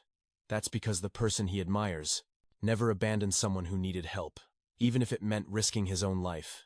And if he runs away here and now, he would lose the right to say that he respects those ideals. Brother, honestly, I'm starting to sympathize with Hinata. Hagane is over there all excited while our boy dodges more tail swipes. So far, he's only been defending himself, brother. Wondering how much longer Dora will take without another direct attack to Kane's face suffering. And he takes the hit full on. Meanwhile, from afar, that bastard Takayuki is smiling like the Joker himself. And damn it, with that, he completed a mission, and the condition of that mission was death. His reward was once again that guaranteed audience. In other words, our boy really died. Guys, he already appeared in the sky looking all confused, until someone says that he finally showed up. A small smile. She says she thought he would arrive sooner. Ah, damn. I thought it was going to be a nice girl, but it's a child. Well, the person there who says they were waiting for their master, I'm getting more confused. He's just like me, right? Wondering where he is, who that weirdo is, and what's happening. Looking at his hands, he's sure that a second ago he was face to face with the boss of the portal. The girl in the sky says he died. Or to be more exact, right now he was between life and death. And the only reason he couldn't be considered someone who had already died was because he was summoned there. He's confused by that crazy girl who teleports everywhere, trying to understand who that lunatic is. She says she doesn't need to have that scared and defensive expression. That place was a mental world under her control, or rather, it was the mental world that existed inside the suit he possessed. He starts to wonder if all of this is then part of his relic. She forms a water sphere and shows it to him, showing that he was about to be crushed and that he's in serious trouble. Actually, she stopped time just a second before the attack hit him in the face. I mean, I saw that tail hit the ground, right? But let's say it went back 5 seconds in time, and she says that if he moves his body to the side, he will be able to dodge it just barely. Hinata asks if he was brought there for her to help him, to which she responds, yes, obviously. Out of nowhere, he gives her a pat on the head and apologizes for doubting her. She swats his hand away and tells him not to get too comfortable. Besides that, if he keeps acting like this, he will die soon. He better know that this was the first and last time she could help in this way, because now she has no power left. He says he will go back there, but doesn't know how he will face that situation. She tells him to come closer because she is going to give him advice, and then she stabs something in his eye. I thought it was a joke, but she says she made an adjustment in his eye. Then she tells him that he has to learn to choose his enemies as well. The creature he is fighting is not one that he has a chance of defeating, not to mention that he was being too direct in his fighting style. In a hopeless fight like this, he should first focus on understanding and analyzing his opponent well. The bastard is more concerned about figuring out who she exactly is, because she is within his relic. She smiles and says she is just a nameless traitor. Obviously, he still doesn't understand anything, but she says time's up. He starts sinking into the ground, and tells her to wait, that there are still many things he wants to know. But she just says that the stronger he becomes, the more answers he will find. But first he will have to pass this test, and maybe he should start wondering why humans receive those weapons known as relics. And also, who was responsible for bringing war to the land. The poor boy is asking for answers, but instead only receives new questions. As he sinks, he wonders why she is doing this. The girl just smiles and says he will see her again soon. Hinata Asahi. Just then, our boy opens his eyes, and the tail strike explodes against the ground. Akane is on her knees, thinking that brother died. But from the center of the smoke, a silhouette appears, and she is already smiling. The trickster dodged it, made a circus-style maneuver, and landed lightly on the ground. Once again, Akane says it's better for him to run before it's too late. But he says, no, brother. I want to know where those damn guild members of the Doras are, brother. They are coming doing flips. Meanwhile, the henchman is just watching with his eyes shining. Brother, the chimera, jumps from the smoke to catch him with both arms, but he simply steps back. Akane is surprised. Even the chimera seems a bit confused, tries to attack again. He leans back. 2 more attacks come and he keeps dodging. Suddenly it seemed like his eye had become very sharp, says Akane. An attack from the right slips by. Another from the left. He dodges it too. It's not that he was exactly reading the movements, but he was perceiving the monster's malicious intent, he says still. He was terrified because he had just gone through a near-death experience, but for that very reason now he could clearly read the enemy's movements he's preparing. A punch when they finally arrive. Those damn guild members of the Doras saying to save him already, but they stop at the moment, when they see Takayuki there sweating and unable to believe it. After taking all that damage, Hinata activated revenge and charged in brother. The Akamera came with another blow, but he slipped out of its claw, through his arm, completely back, and along with revenge, activated the Fist of Rage. He landed a hit right in the boss's ribs. The Chimera even stuck out its tongue in the middle of the punch, turned the fist and slammed it against the ground. Brother, everyone outside is watching all this. Cherry is all twisted, while Tsushima smiles in the chat. Obviously everyone is confused. Right, brother. Saying it was epic. Obviously everyone. Those who were publishing against the boy are now in shock. They thought the boy was already dead. Even his sister is watching him from the hospital. Although to be honest, I had even forgotten he existed. Meanwhile, the girl with thick thighs and blue hair isn't there, right, brother? His friend is impressed. Now it makes sense why his friends back there weren't beaten. Things had gotten much more interesting. And brother, the Chimera starts to disappear. The problem for our boy is that obviously now he is so exhausted that he can't even maintain the basic form of his suit.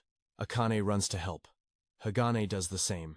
While the idiot is just boiling with rage behind the trees once again, He can't understand how that damn brat got stronger out of nowhere in the middle of the fight. His partner beside him, brother, already says that he warned him the plan was terrible. Now that Hagane survived, he would tell everything to the school. Takayuki, however, says they will move forward. If the information leaked, they would be finished, so they would have to take out all three right there. But his friend seems a bit doubtful, saying he doesn't think that's the best option. It seems he is afraid of our boy. Takayuki, however, grabs him by the collar of his shirt and asks if he really wants him exposed. But wow, brother. They caught them on 4 Kelvin's recording. The Cherry Guild recorded everything and sent it to her. She says they have now discovered who the reckless one was behind all this and immediately gives the order to arrest them. The principal, however, brother says he wants to see how things end. If he rushed to judge the situation wrongly, it would only create resentment in that person. If that happened, the boy would continue to act like this for the rest of his life. Sherry asks if he is trying to teach the boy a lesson so he realizes the mistakes he made. Takashima says yes, and she says the chances are low. The student with the strange outfit had reached his limit, and he didn't even have his power activated. Yasu is crazy. Brother says that sometimes they get involved, and things get out of control. But he has a feeling everything will be fine. The guy with the glove there seems to be using a power to disable the drone in the area, and just at that moment Takayuki says their opportunity has come. The guy runs straight like crazy towards our boy with that psychopathic look in his eyes, almost crying. Hinata puts his friends behind him, and the bastard comes in screaming that he is going to blow his head off and throws a clean punch. The smile obviously disappears the moment he sees our boy block him. Calmly, with one hand, the idiot grits his teeth and activates his move with the other hand. He tries to throw another punch. He throws a combo, but Hinata is just dodging. Brother. The boy bends under his arm and gives him a direct hit to the nose. The poor guy gets up with red paint coming out of his nose. That's all. Hinata approaches, asking if he's the one behind all this. He grabs him by the neck. It's time to tell him that this time he went too far. Takayuki, however, brother just smiles maniacally and tries to throw another punch. But our boy doesn't even defend himself. Brother just grabs him by the neck and headbutts him. Our boy immobilizes him against the ground and says that in the end, he never stops making immature decisions. That's why he never bothered to waste energy fighting against him. At that moment, Takayuki starts to think that maybe all that time he had been hitting Hinata. The boy was already stronger than him. He decides that there's no way he wants something like that and charges once more, only to receive a punch that empties his stomach. Brother, everything went out. The poor guy's face is against the pavement. While our boy says that using a relic on him would be a waste, he wasn't even worth the strength of the suit and brother. His friend is standing by watching everything, while Jerry says that now, everything is resolved. Tsushima says yes. This clearly separated those who tried from those who didn't. The reevaluation exam had been a success a day after the exam. Everyone is there in the hallway, relaxed when someone walks by and catches everyone's attention. Right. It was our boy, well accompanied by Akane. As always, she asks why she felt like everyone was looking at her, according to her memory. The last time they passed by, there they were criticizing them. Apparently the expressions of the people had changed, which proved they were a bunch of hypocrites. Our boy remembers brother when he used to walk through the hallways alone. It was a bunch of people looking at him and laughing quietly. But now everyone is smiling, pretending to be nice. Right, brother? Seeing that Akane says that anyway he made it. Everyone was looking at him with different eyes. Now he smiles and says yes, but with that long blue hair. You know who's about to show up. They exchange glances for a second, and there she is, the damn girl, brother. They look at each other for a moment, and she says that in the end it wasn't so bad. She admits that it wasn't as terrible as she thought, but don't you dare believe for a second that she was impressed. And brother, she simply walks away saying that anyone from Class A would have defeated that monster without ruffling a hair. What the hell, girl? You didn't even greet him. Totally crazy. Akane's like me, right, asking what's up with that girl. He tells her not to worry too much. She's always been like that. The truth is, that was her way of giving a compliment. Meanwhile, the guy with the scarf is just giving a peculiar glance back in the dorms. Hagen is there packing his things. His brother received an expulsion letter, but doesn't seem very affected. He just says that's it, and wonders if he forgot something. Closed door. He leaves here. Hinata finds him, and asks him if he's leaving just like that. He thanks him. Our boy for being there and says he didn't want to leave without saying goodbye to him. Our boy says he actually doesn't know what to say. He answers that it's okay. He had already made peace with what happened, and knew it was his fault. In the end, his punishment was much lighter. Considering that Takayuki was arrested for attempted murder, he was just expelled. So he's not even going to complain. But seeing that our boy didn't seem very happy, Agane asks him not to make that face. He goes to his bag, takes something out, and says that just because he's leaving the academy doesn't mean he's giving up, he says this. Potion is a recovery one he made. Using his relic, he showed it to the principal, who said that his talent was actually quite useful for a certain field. So he gave him a letter of recommendation. He always knew that being a warrior wasn't really his thing, but he can still contribute with the talent he has. And seeing our boy who never gives up, he realized that he couldn't just stay there lamenting either. Then he bows and thanks our boy, asking for forgiveness for everything. Our boy gives him a small smile and shakes his hand, wishing him good luck. Meanwhile, with the principal, who says that this year's exam was actually quite calm, the blonde secretary wants to know if he's sure it was calm, and he replies that he admits there were some dangerous moments, but at the same time it was an incredible fight to watch. Even the guild teachers seemed pleased with how everything turned out, and Cherry left a note saying she was interested in accepting that suited boy if he wanted to become an intern at her guild. The secretary says that's surprising. That woman rarely recruits someone, to which the principal replies that it just proves he made a great impression. From now on, first-year students could go to the front line. The difficult part for many more, however, would be finding a guild that would accept them. The secretary says yes, but only if the person is above rank C. Hinata, being rank E, had no chance, however, after the re-evaluation. Our boy is now Class B and Akane Class C, and we're already there, Class 1B, all looking back. Obviously our boy just entered another lion's den, right brother? If before he was hit by Takayuki, now it's time to find out who's going to hit him next. The poor guy, however, doesn't even flinch. He's already half used to it at the same time still. Can't believe he actually made it to Class B. So suddenly there was a place there that had a very different vibe. Everyone there seemed more focused and determined, talking about strategies on how to become stronger. Very different from the conversations in class, and it would be best for him to stay focused if he doesn't want to fall behind. But here comes someone calling the rookie, the one with the yellow braids. He wants to know what it feels like to rank up out of nowhere. Our guy, before making friends, tells the guy to say who he is first before coming in asking questions like that. And with those golden braids, he introduces himself as Subaru Arataka, who has been in Class B since the beginning and wants to ask our guy something. How did he manage to fool everyone? Just because I asked who the villain of the week is. Here he is, and Nada tells him to explain, and Subaru says that things just don't add up.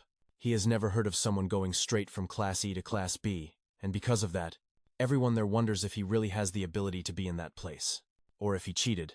He bangs the table and tells him to admit he was helped by the Doris Guild, but the idiot is just embarrassing himself, and Nada just looks at him, not caring one bit.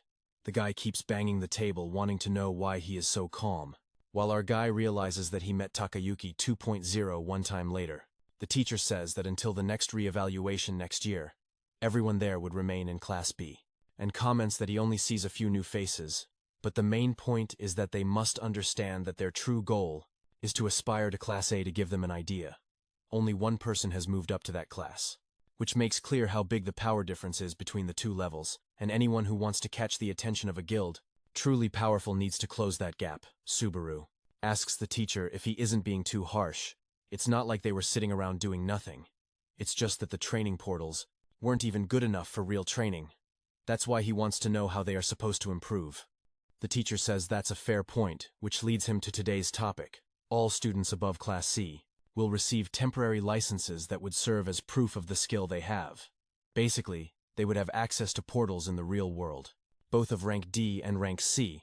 On the other hand, they would have to be accompanied by certified people, or guilds with the proper authorization. This was the new program that was happening in Valkyria, and the great advantage is that they could evolve much faster, fighting alongside stronger people from other guilds at the same time. They had to know that this was extremely dangerous, almost deadly. A guild in the real world. It meant a real possibility of dying at any moment for our boy. However, he is starting to look a little excited during recess. Here comes Akane. Right. Brother, did you think she was going to stop sticking to the boy? Never. She already wants to know what the atmosphere is like in Class B, and says she doesn't feel like she will fit in very well there. She says it was the same for her in Class C. Everyone said she didn't belong because she came from Class E. And as always, there was a guy just like Takayuki in her class. And well, brother, apparently they are in all the classes then. She mentions the program to enter more real girls. The perfect opportunity not only to gain school contribution, but also rewards and money. Our boy wants to know how much money she is talking about, to which she replies that it obviously depends on the portal you go to, the guild you go with, and what you are going to do there. But at minimum, it would be much better than the money they make killing those training goblins. And Hinata is excited because he will finally be able to earn real money even while still in school. That would already help him start saving money to support his mother, who is still in the hospital, not to mention that the training portals were no longer so useful, and his suit was somewhat stagnant. This internship program would solve all his problems at once. He asks where to sign up, and she says there is already a board posted in a part of the school. He immediately gets up saying he's going to go, but she says he doesn't need to rush. It seems they will be accepting applications for a while before deciding whom to take, and she says they can go together after class today. Our boy smiles and says he understood, until he sees that damn blonde right there next to him, asking if she can go with them too. No one is surprised, and Akane just asks what she is doing there out of nowhere. She explains that Class A is right next door, so she just passed by, saw the two, and approached. And she is impressed that just as Hinata said, she managed to reach a high-ranking class, and now that she is there, there's nothing strange about them doing things together. She keeps saying that they could even apply to the same guild, but he simply says no way. The poor thing stays there with tears in her eyes, wanting to know, why not, brother? He replies that he couldn't train or learn anything if she is around. Subaru is on the side, and realizes that this is Sachi from Class A, one of the strongest students. So why is she approaching those weirdos? They just left class. But considering that this topic of participating in the dungeon is approaching, the moment was perfect. I would try to go to the same place as Hinata and expose his weakness. Sachi is there pulling on our boy, begging him to let her go with them like a little girl. And a little later, after class, they remember, yes, brother, that the three of them registered. The damn girl never left his side. The trio registered in a rank B guild called Elven. They were recruiting people for a rank D portal. The problem is that they were only taking 3 people, and they lost their chance when suddenly a voice in the room asks if that's really what he should be worrying about. He looks back and there she is again, right? That damn girl says that with his current level he should be more worried about not dying at the hands of anyone out there. He, however, is more focused on wanting to know why she's randomly in his room. She replies that it's a weird question. She already told him that she lives inside his relic. So obviously if he's there with the relic, she's there too. He says no, that's definitely weird. Especially because she said they would see each other again when he got stronger. She gets off the bed, and says that what she said was that she would answer his questions once he got stronger. She never said he had to get stronger to see her again. Besides, his progress was going too slow, so she came to see what was going on. Just like a relic can manifest out of nowhere and interact with the world, she was no different. Our boy, however, just keeps looking at her, asking her to finally say who the damn girl is. She says again that she already told him. She's a nameless traitor, but if he wanted a name to call her, he could use Nanashi. Apparently, Nanashi in Japanese means something like anonymous or nameless, right? So it's basically a name for someone without a name. The next day, Akane asks if there's something wrong. He says no while Nanashi clings to him. He says he's going to ask one more time and teases her, asking if she doesn't see anything right there next to her. She gets scared, wanting to know what that craziness is. Ah, is he surrounded by ghosts or what? He replies no, that he was just joking. But it's already clear that she's like a Ryuk too. Just like a player's status window only appears for the user. She must operate under the same principle. The damn Sachi shows up already wanting to start a conversation with the two, asking if they always eat together. Before they can answer, she already sits down and Akane says that Hinata is acting weird and seems to be surrounded by ghosts. She makes a scared face, while Hinata tries to understand what kind of weird group this is. Meanwhile, Nanashi is right there, brother, wanting to know when they are going to start training. He already warned that, the level he's at, he's too weak, and if he doesn't start training soon, anyone will kill him. Brother, people are tired of this damn girl spending 24 hours a day in his ear telling him to train. He tried to get more information, but she only said that telling someone as weak as him wouldn't help at all. What he doesn't understand is what her true goal is.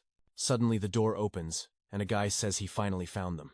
It's Mr. Takashima from Class E, saying that he is impressed that the 2 girls made it to Classes B and C. The boy asks what's going on. Takashima hands a paper to both girls saying it's their job to inform the students who were accepted and to give them this. The two shine while he says that obviously. This proves that the guild accepted their participation, and Nada with a twisted face wants to know where hers is. Right, brother? To which Professor Hinakari says he wasn't accepted. Brother. Another student from Class A was accepted in his place. It seems they need someone with a support role more than someone like him. Immediately Subaru says that if that's the case, then he wasn't chosen either because he is not a support at all. Sachi is about to apologize and say she's not going, but the guy interrupts her and says that if she doesn't participate in this, she won't be able to participate in anything else for the next 6 months. She slams her face against the table, realizing she has no choice, until Takashima calls Hinata and tells him he received a special offer, brother, and look where it's from, Del Doris. Right, my boy Eita. But Nanashi just watches from the side after class. As always, there he is back in the portals. The problem is that these goblins are now too easy. Nanashi immediately comments that at this rate, he won't get anywhere. Even the system notifies him that he can no longer absorb Job Goblin mana stones. Our boy realizes that this place has literally become useless for him. All he wanted was to increase his durability by 5 more points, so he could use the power suit as much as he wanted. So he asks if there's any way to become stronger, to which she responds that the plans she has for him are too dangerous. Any place she suggests would be a death sentence. Then she asks how his eyes are, the ones she gave him that allowed him to predict the enemy's next move. It was impressive. The only problem is that it barely lasts. Nanashi explains that it's because his intelligence stat is too low.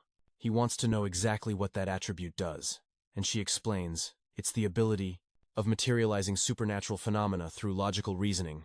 Right, brother? You already need to be smart just to understand that, and since our boy's stats are low, he asks her to explain it well. In summary, she says it's the power you need to use more magic and abilities, that's all.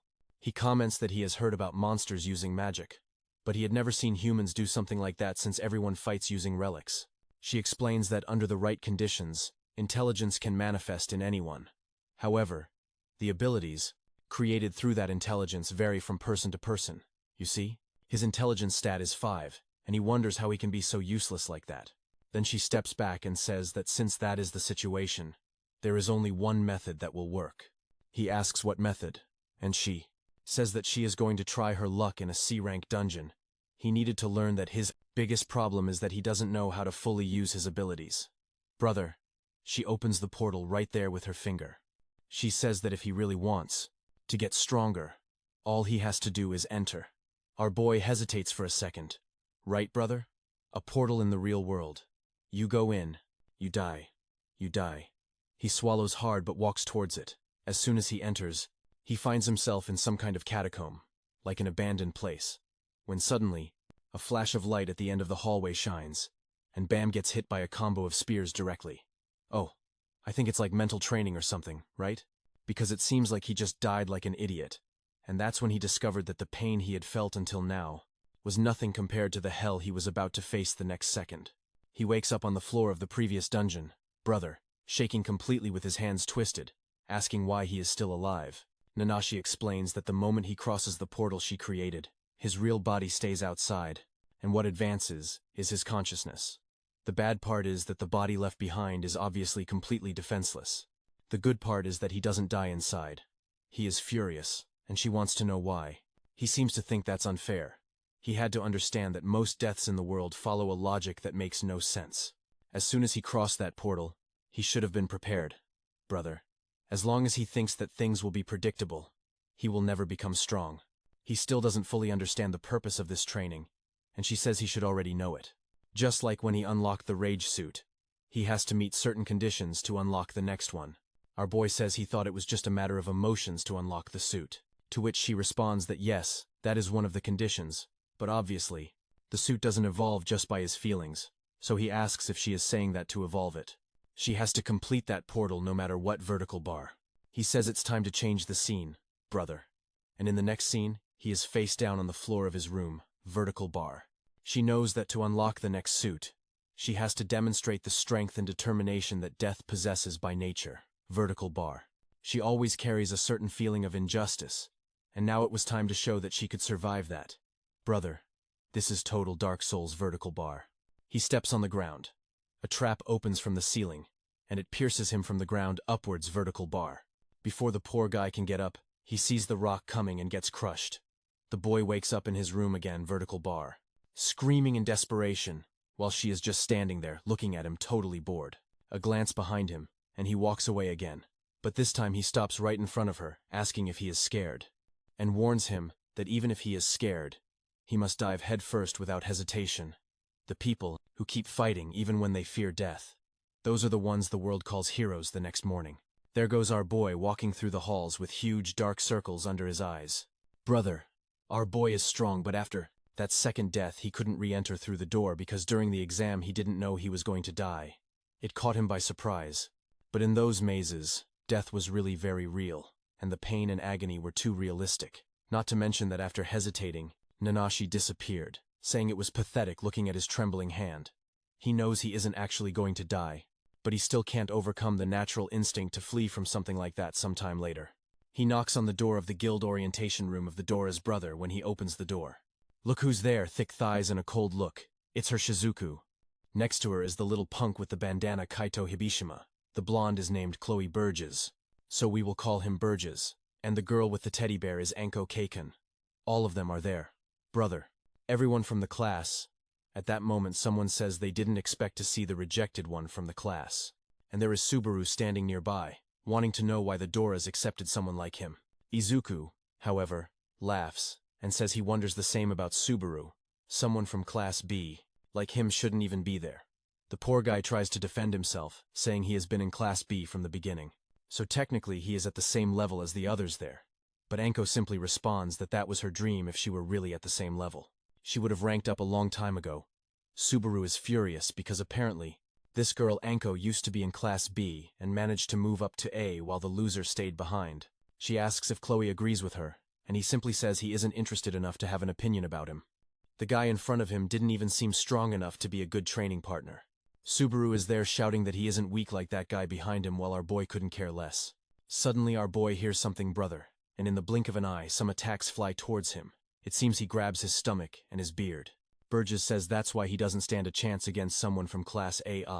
It seems that his ability is to control transparent knives. The type's relic was called Ghost Dancer, vibes of League of Legends. Brother. We have a low-budget Ezreal here, and he is surprised, because our boy managed to catch one of his little knives. Immediately, both he and the guy with the scarf become interested.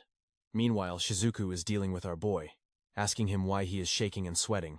It seems he has realized that he doesn't belong there and that he is pathetic. Our boy is about to say something. So is Subaru. But she simply tells both of them to give up. If they aren't ready, weaklings like them would just be a nuisance. Brother. Our boy tries to say something to defend himself, but the door opens and the teacher asks if everyone is present. Everyone falls silent. He tells them how they feel while the damn girl keeps staring at our boy, who is there, gritting his teeth in anger. All the details are given, and a while later, Hinata is already back home calling for Nanashi, brother, saying she wants him to show up now and open that portal because she is going to enter. She appears and wants to know. What changed? What happened? Where does that determination come from? She opens the portal and asks if it was that woman who humiliated him. Or what? To be so fired up like that. The bastard responds that she was listening the whole time. Anyway, so why ask? Our boy feels terrible because when she said she wouldn't do anything but be a nuisance, deep down he knows it's true. Right now he doesn't have the strength to face those guys. He is just a coward. But he sure as hell isn't going to stay still after hearing someone say something like that about him. Now his determination was stronger than ever. No matter what happens, he is not going to give up. And the system says that his courage activated a secret reaction in his suit. Next chapter. And we are back in the mental dungeon. Our boy walks down the hallway until suddenly he has to dodge some spikes. He says he needs to keep his eyes wider open and calculate his decisions even more. Everything in this place seemed to have a certain pattern and moved for a specific reason. The glow comes from further ahead. He already knows that something is approaching. However, at the same time, a kind of small launcher appears from the side. Brother. And there is light shining from all directions. But the rogue manages to advance, dodging the spear spikes, doing a somersault. However, as soon as he steps back, two more come straight at his face, and he has to do the laser challenge there. Then a disc comes. My God, what is this? He stepped there and fell into the hole, brother. This is really hard. There are no monsters in this place for him to kill. And there is the boy. He gave up and ran out to the court. Instead, life is easier. Things weren't going well for the boy, but he rested and went back to the dungeon. He returned to the death room after being crushed by the rock again, doing push-ups with Nanashi on his back, for the love of God. 15 years in prison for this boy, and he is back in the dungeon getting hit with a stick on his arms. But the boy resisted the pressure, and now he is face to face with a gargoyle. A monster finally appeared for him to kill. He is going to throw a punch, and at that moment, once again activate something in the suit. For showing determination, he had acquired the skills. Concentration and super reflexes. Concentration. Guess what truth allows him to concentrate? And the super reflexes of beat if you guess it, I won't even tell you next scene. It was the first day of the dungeon, but now a certain brother in the real world. The internet users program over there was about to start. And the guys want to know who is buying all those boxes. A blonde boy named Jin Katsu appears, and calls the leader saying that the preparations were almost complete. She says she understands, and mentions that he seems to be in a really good mood and wants to know why the sly one says it's because today the Valkyrie students would join them for the first time, and considering how much help they need, she is glad to know that a bunch of people with potential are arriving. The boy asks if she is excited about the student, Shisu, and she says yes. Besides her, there were some other people who had caught her attention. Even the student who is always in a suit is coming. Atsumata wonders if that is the boy named Hinata. The last time he saw that boy, he didn't seem that good. Not to mention that considering he had trouble against a chimera, he must be the weakest person participating. But just then Jerry says that the group of our boy has arrived at the scene. It was actually the group that didn't want to have our boy. The teacher says to leave everyone in her care, and she thanks him immediately. Shizuku approaches and bows, and that little brat, when it comes to the strongest, comes full of respect. Hey, I want to see when our little one becomes the tough guy. If you are still going to keep bowing to him, the sly one is just looking at him sideways. All curious it is then that. Cherry speaks, saying that as everyone had been informed they would enter a rank C dungeon. This explains the formation of their guild, which is an incredible strategy. One in front, one in the middle, and one in the rear. It really is a flawless plan. 4 of the students would be part of the vanguard with her, the rest coming from Class B, would stay in the middle guard, along with the others. Today's mission was to kill the boss and seal the portal, which means everyone has to pay close attention. Besides that, she wants to make it clear that this was not an academy test. This here was a real dungeon. Their guild would try to protect them as much as possible, but they better be prepared. Because anything could happen. Shizuko comments that she didn't imagine that such a strong guild as that. Dora will still attack rank C portals. As Cherry explains, of course, her mission is to protect the citizens from the portals, so that everyone can live in peace. Besides, there are rules that define which guild receives which portal, and once decided there's nothing they can do. Of course she knows that there are other guilds that prioritize money and reputation over duty. But Kureha was not one of those, and she is glad that her granddaughter is there. Gothic Annie thanks her, and with that, brother, it was time to go in. Katsumata calls the 2 fools and says they are coming with him. He already tells our boy that it's better not to stray, and to stay very close otherwise, well, he could end up dead. And Subaru, out of nowhere, comes in with a little shoulder push, saying that it's better for our boy not to delay him. We were already enemies, and now he wants to act all friendly. Get out of here. Asks if Katsumata is always in the middle line, and he answers no. This was a special situation to protect the 2, although the vanguard would take care of the creatures up front. At any moment, a rank C1 monster could attack us, and that's why he warns them once again to stay alert. The creatures that the guy mentioned are rank C1, and our boy knows that the chimera he faced was rank C2, which means that the average level of the creatures there is lower than that of the one he already managed to defeat. Of course, he still has to be alert because fighting against one monster is completely different from fighting against a dozen. And with that, we enter the portal, and we already appear in the rank C desert. The challenge of the hungry beasts barely comes in. There are already a dozen crystals on the ground that the vanguard had cleared. Subaru looks towards the horizon, wanting to know how they killed so many things, and oh my god, there goes Hinata messing up again. He put on the suit, ran out and kicked a rock for no reason. He was actually defending because a big monkey was already approaching from the side. Katsumata says that those cannibal monkeys are too smart and probably already knew they were coming. Weaker people pulled out his sword, activated the 15 grams of muscle he has, and slashed from afar brother. The 2 fools were so scared that he didn't even have to get close. Then he orders the rest of the group to stay alert and see if there are more monkeys. However, observing our boy is impressed. The creature wasn't even in his field of vision. No one had noticed the monster except for the rough one. What he doesn't understand is how the boy perceived the presence as soon as he entered. The boy could really be something interesting. Meanwhile, in a rank C portal, in the city of drowned spirits, some trees with octopus roots are advancing. Brother. And look who's there. Guys. Vertical bar. Akane works a miracle in this story. The author showing what the secondary characters are doing. Vertical bar. But out of nowhere, a purple laser passes near her, and the creature explodes. Yeah, of course. They trolled her. Brother. Vertical bar. That girl, Sachi, also went. And now what are they going to do to form a group? And Nada is really making the right decision, vertical bar. By not bringing this airhead girl. Akane approaches to scold her, wanting to know why the attack came so close. Vertical bar. Seriously.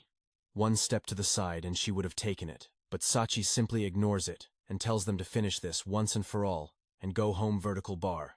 Poor Akane. All she has left is the lollipop. As Hinata had warned, she isn't getting any chances. Vertical bar. To practice with her relic. And now she wonders if she is at least managing to train a little vertical bar. With whatever she is doing. Girl, don't doubt it, and take this kick to the chest. The little monkey comes to hit. She dodges vertical bar. Another guy from the guild takes the hit. Hinata appears with a punch full of fury and hits the other guy in the head, vertical bar. And the little thing goes spinning. Brother. The guy next to him congratulates him, saying that it's not bad at all.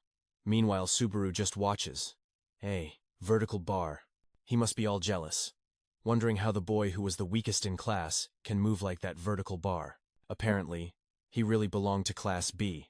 While Subaru, vertical bar, who has been in Class B for centuries, hasn't done a single thing in this damn dungeon.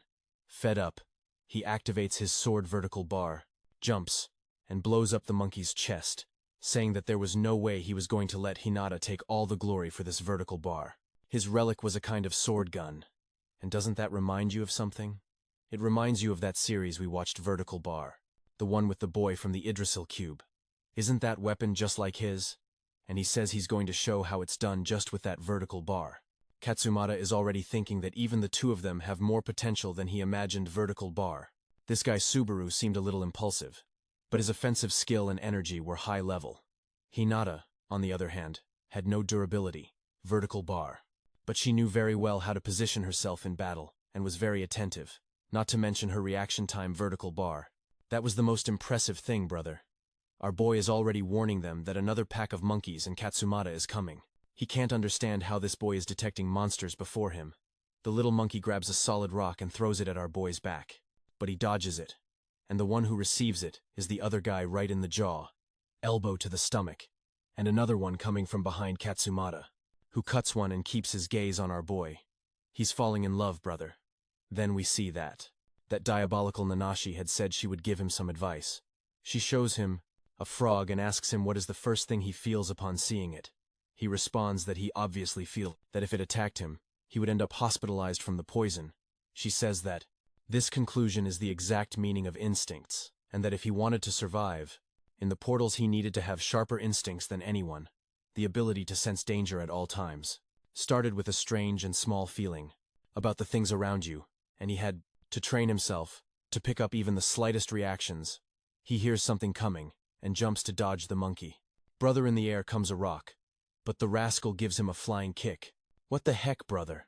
The boy really is the tough one. One of the guys nearby notices, calls Katsumata, and says there are too many monsters, considering the vanguard has already passed. The blonde is also a bit confused. There really were too many monsters, considering that area was supposed to be clear.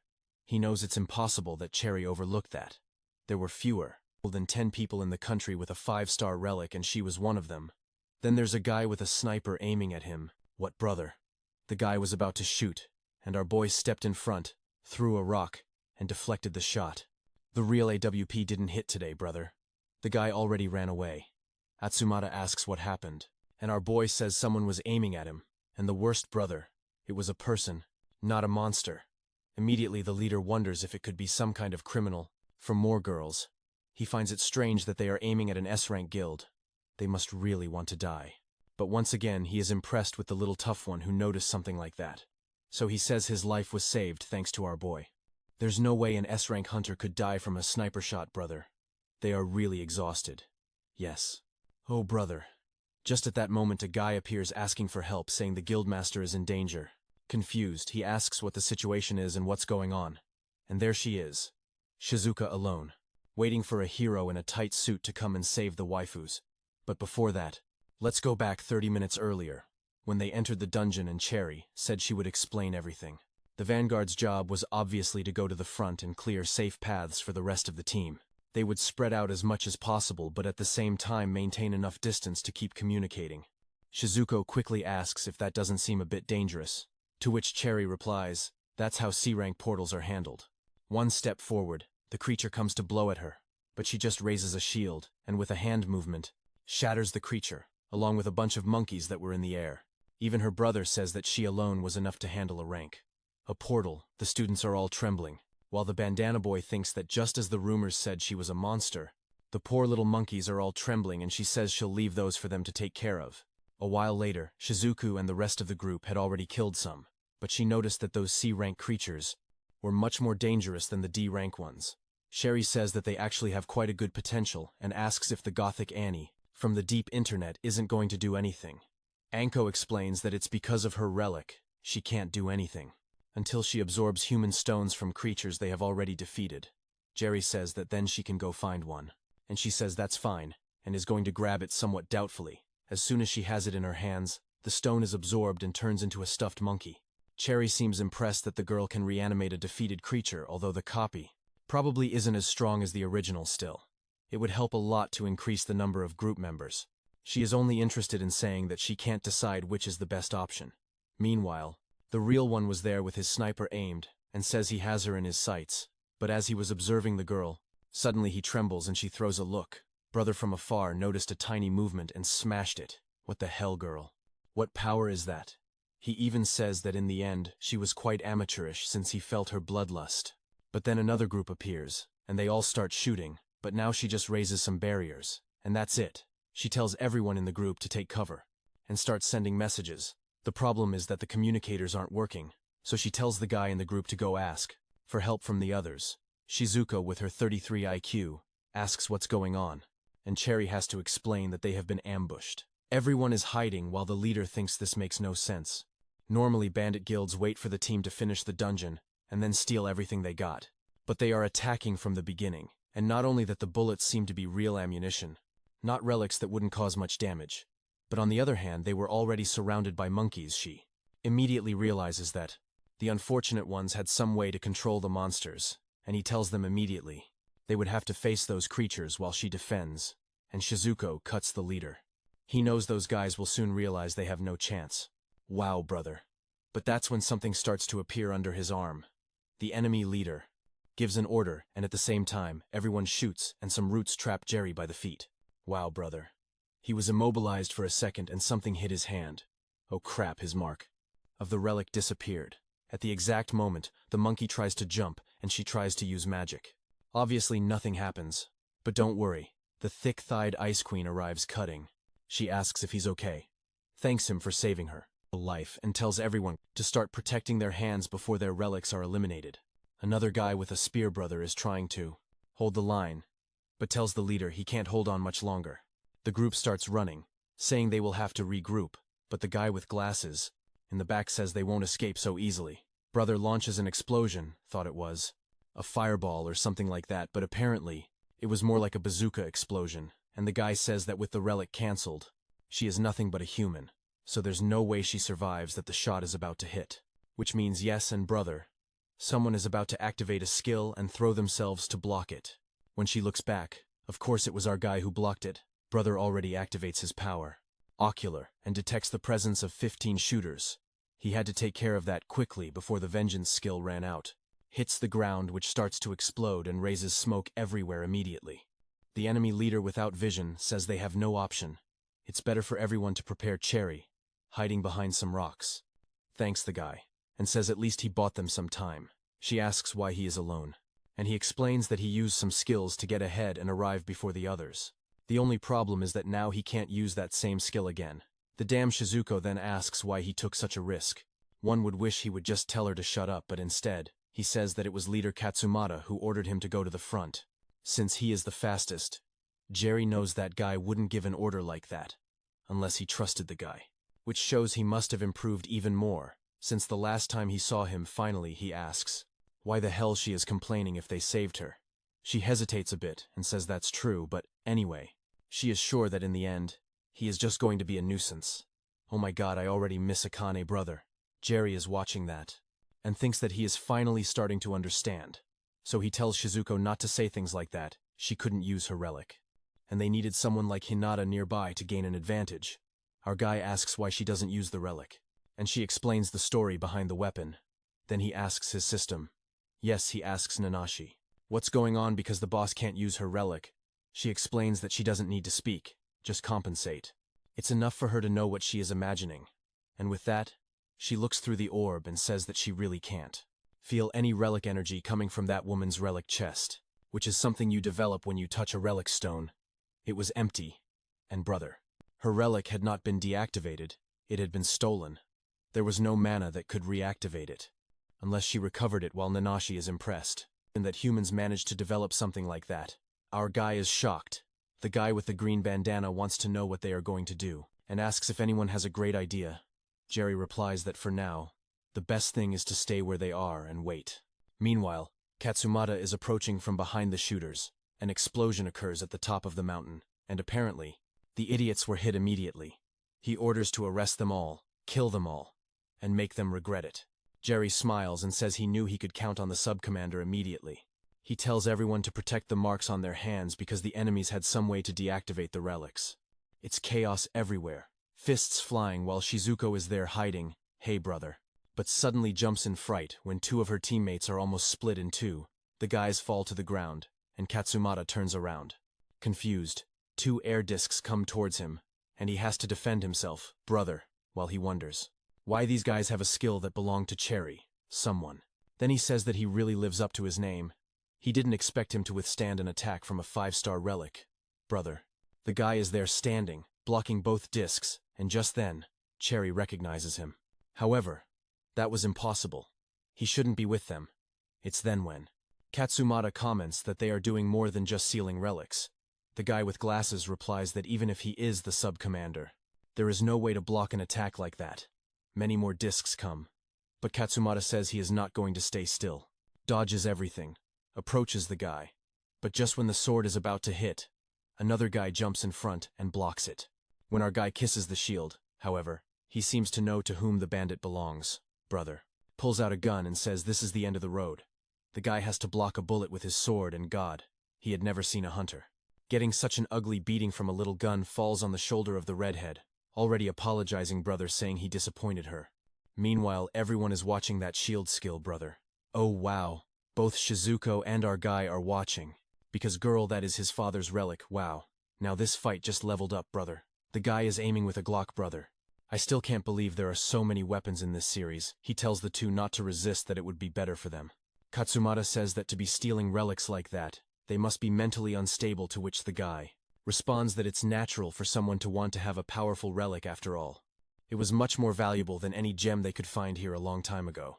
Their group started wondering what would happen to a relic if its owner died. Some thought they would fall asleep or disappear, along with the owner, but they discovered a way to extract them, and that way, people who possessed powerful relics became more valuable than any gem out of nowhere. Shisui is all worried, telling Hinata not to get close to that thing. Sherry says she had never heard of anything like that, and apparently the fact that they are there makes it clear that they were after her relic. The guy responds that it's a shame that even a rank A guild ends up losing when it falls into an ambush while giving his speech. Hinata starts to approach, and the guy says it was their fault for being so unprepared. Our guy is already surrounded, and the guy says they have no chance, because the relic he possesses is one of the most powerful. Looking at our guy, he asks if that's not that Valkyrie student. It seems today was not his lucky day. The guy starts a little speech, but Hinata interrupts him and mentions the shield relic they are using, asking where they got it. The glasses guy says he is not obliged to answer, but if he had to guess, it came from some corpse from which they extracted the relic immediately. Hinata calls him a bastard, crouches and charges while activating concentration. The ability reduces his perception of time to 1/10 Everything feels a bit slower the first shot arrives, but he simply sidesteps. Cherry is left breathless and dodges, but knows she's going to take the second, but here comes our guy. Backing away and coming out unscathed, she notes, however, that she still wasn't strong enough. The guy's reaction time was impressive. Probably that suit of his improved his reflexes too bad that still changed nothing. In the blink of an eye, he is about to throw a punch, saying that everyone has a weak point. And brother, I thought our guy was going to dodge, but he gets a stone to the forehead. What the hell, the guy rolls like trash. He tries to get up, and another attack comes that explodes in smoke everywhere. Atsumata jumps in fright and immediately charges at the enemies, the guy. However, he easily blocks it with Jerry's relic, saying that as long as he has it, it's impossible for Hinata to win out of nowhere. Some guys appear from the ground like armadillos behind him. Finally, the Valkyrie students start to do something. That blonde guy there seems to have all the attitude, but the bastard isn't doing anything. At least he started to throw some jabs, and the girl with thick blue thighs still tells him not to worry, that they'll cover his back. But while they are in the fight, there are some guys on the mountain and another weird one behind a rock. Ah, it's Subaru, all flustered, saying that he's not going to get involved in that. He wouldn't come out of there alive even with 9 lives. Even if it's from the Dora Guild, he sees no chance of them coming out alive. And brother, the upper-class people are just watching with their arms crossed, and not even the deep internet has done anything with the bears yet. Where's the monkey you created, girl? The blonde guy is out there with the invisible knives when Katsu kills. He shouts for him to be careful. But it's already too late, and our sweet cold girl arrives to block.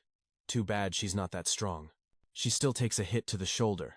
The guy who stole the relic says it's incredible. Just one of those was already extremely dangerous. And to think that Cherry controlled 4 at the same time. Katsumata tells them they must understand they live in an era where humanity must unite to defend the world. So why do they choose to act like this? The guy responds that it doesn't matter how good or difficult times are. Humans are greedy beings, and they were simply trying to steal. For that same reason, there's no deep motive or anything. And not only that, but if you look at it positively, what they're studying makes perfect sense. If the research advances, they could extract relics from any corpse that way. No matter who died in battle, they could keep collecting better relics.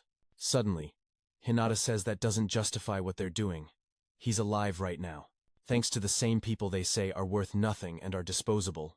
That idea that it doesn't matter who fights was absurd. If he can still fight today, it's because he carries a promise that was passed down to him. With that, the determination and courage of the boy activate a response in the suit, and it's time to see the new outfit. Brave suit unlocked. Comes with an upgrade. And now the boy looks like Sonic, crossed with Speedo sound. Sonic from One Punch Man. You know, the one who got hit in the groin. The enemies, who are definitely not friends, are all shocked. The boy is stepping on lightning, and the guy with glasses is confused. Suddenly the boy's relic felt stronger, but at the same time he says it doesn't matter, that won't change anything. He tells our boy that if he stays still, he will die in a painless way, so why not just obey? However, Hinata responds that she is more afraid of becoming someone who would give up in front of someone like him, disappears in a flash, and delivers a flying kick to the back of his neck. Brother. The suit says it only reaches new heights when it is filled with determination. The guy steps back, but he turns and says the boy shouldn't think he's going to win. He launches more attacks. It seemed like he was going to hit, but our boy disappears again, appearing behind him once more. This time he delivers a direct punch to the chin. The guy flies to the other side when he looks back. Where's the missing boy, brother? Now the boy just appears from behind. Another punch is charged, and one more to the chest sends him crashing against the rocks. The guy looked like he was fainting, and everyone was like stunned. Jerry tries to figure out if he had been hiding his powers all this time. Suddenly someone says this isn't over yet. The enemies are aiming at our boy, but they are already trembling, and Nada activates acceleration that burns energy to go faster, starts dodging everything, and is now face to face with another guy, and bam, one more slammed against the rocks. Subaru. The coward is watching, brother. What a shame, right? He was the one who told the boy he didn't belong in the room, that he was a disgrace, and came from Class E. Now he is there leaning against a rock, saying he can't believe what he is seeing. How could the boy who came from Class E be stronger than him? And what had he been doing all this time? Now watching our boy, he is wondering if he himself truly deserves to be in Class B out of nowhere. Now he is all red in the face, saying that Hinata really is the tough one. The rest of the group charges against the shooter's girl. Now I hear an explosion, Subaru, suddenly brave, charges towards the enemies, saying that from now on he will not back down anymore, girl. He is going to catch up to Hinata. Katsumata keeps attacking the guy with the shield relic, while telling everyone to take advantage since they no longer have the master's relic. With that, the fight breaks out, right brother, while the two fools are just hiding doing nothing. Our boy is shining, going around, hitting everyone while the guy with the green bandana just watches after a while. Katsumata wipes the sweat, asking if it finally ended. Subaru wants to know if those handcuffs that look cheap will be enough to hold those guys. Izuku explains that they are cuffs of his fury pressure. They were strong enough to stop even awakened people. So types like these would be easy. He even tells Subaru to start studying more before thinking about getting strong. Jerry is very calm, saying that the situation is under control, girl. Aren't you worried that you lost your relic or what? Katsumata says that it's all thanks to our boy, but unfortunately, he is there passed out after solving everything. Brother was drooling, completely exhausted. What's that? My boy is drained. Ended up like this. Because the brave suit is too strong and consumes HP every time it's used until he has more attributes. If Subaru hadn't jumped in to help, maybe he wouldn't have come out alive. Clearly not. He can keep using that suit until he's sure his stats are high enough when he opens his eyes. Guess who comes to offer him a hand? The thick-thighed blue brat. I told you guys, as soon as our boy got strong, she showed up all interested. Then she asks him if he really thought he had a chance of winning. He simply gets up and says no, that he acted without thinking. Of course the brat hears that and leaves, saying that proves her point. He should leave the academy. I only tolerate this girl because Hinata doesn't seem to care at all. It's just a one-sided drama. Subaru asks what her problem is, and Hinata simply says that's how it always is. Then Subaru calls our boy and apologizes, saying that clearly he deserves more than Class B, and that the one who didn't belong there was him, right? He wants our boy to forgive him for being a bad person who judged him wrong. Once again, Hinata doesn't care. She just says, it's fine, whatever she understands. The guy was just angry because they ended up in the same class. Subaru somewhat accepts it, and our boy says he understands. He worked hard to be there, so when someone he thought didn't deserve it came in, he ended up feeling upset. Subaru is emotional, but our boy simply says he never cared at all what Subaru did. Then the guy awkwardly grabs him while Cherry tells the man to give her back her relic. She's sure that if he could take it from her, he can give it back. The glasses guy is about to say that's not possible, when suddenly a green-haired guy appears and says, yes, it is possible. The guy calls him boss. But apparently the green-haired man just turns his head. Bro, everyone is terrified. The guy turns and says that, however, he didn't plan to give it back to her. Cherry asks who he is and why he killed someone from her own group. But suddenly they feel a pressure around them and start to tremble. No one could move, even their own body. And the guy says not to panic. He doesn't kill people without a specific reason. The guy he killed was simply because he acted without his permission. The plan was to catch him and then return. But they succeeded and did not return, ignoring their orders and using the power. That's why they died. Then he picks up a purple stone and says they were nothing but traitors to this place. Immediately, Katsumata is sure that strange cube, purple, must have the relic inside. The problem was that his body was paralyzed. The guy then says they should have thought better before relaxing, believing that the fight was over. It's at the moment you think you've won, when you're most exposed to a counterattack. They had a needle in their shadow, that's why they couldn't move. The guy tells them to relax. Soon they'll be able to move again. Some from the group enter into the shadow and say things became much easier in this situation. But then suddenly he says that he almost forgot and is going to take the relic from Katsumata too. But brother, at that same moment, Hinata is already by his side, saying that the cherry relic was not going with him. The punch is about to hit the guy's chin, and wonders how that kid was even able to move. It's then that he realizes the kid had dodged the needle in the shadow. Still, he disappears right in front of our boy, who looks around wondering where he went. But the bastard appears behind him, coming out of a veil of shadows to hit him. But brother, our boy now just comes from behind and is about to throw another flying kick. The guy is all flustered as he defends himself. Sure, here comes another Hisoka style, but he defends with the hand that was holding the cubes, and that makes both cubes fly out. Both are thrown forward. Each grabs a cube, and everyone starts shouting at them. Katsumata goes with a sword slash, and the green-haired guy says things didn't end the way he wanted. Dodges and retreats, saying that for now he will have to leave. Katsumata shouts for him to wait, but he just looks at our boy and says he will definitely remember him. With that, the shadow goes into the ground while everyone is furious because the bastard disappeared right in front of them. The bandana guy watches, realizing that the enemies got exactly what they came to look for. The blonde starts thanking our boy, saying they couldn't do anything although he saved everyone. But our boy simply faints on top of some trash on the ground, and Cherry immediately realizes he went beyond his limits. That made her understand he wasn't the type to hide his strength in a desperate situation, which means when he arrived here he didn't have that blue ability. Somehow it evolved during the battle. Maybe that was the true nature of his relic. But there's something she won't deny. She was interested in the boy named Hinata.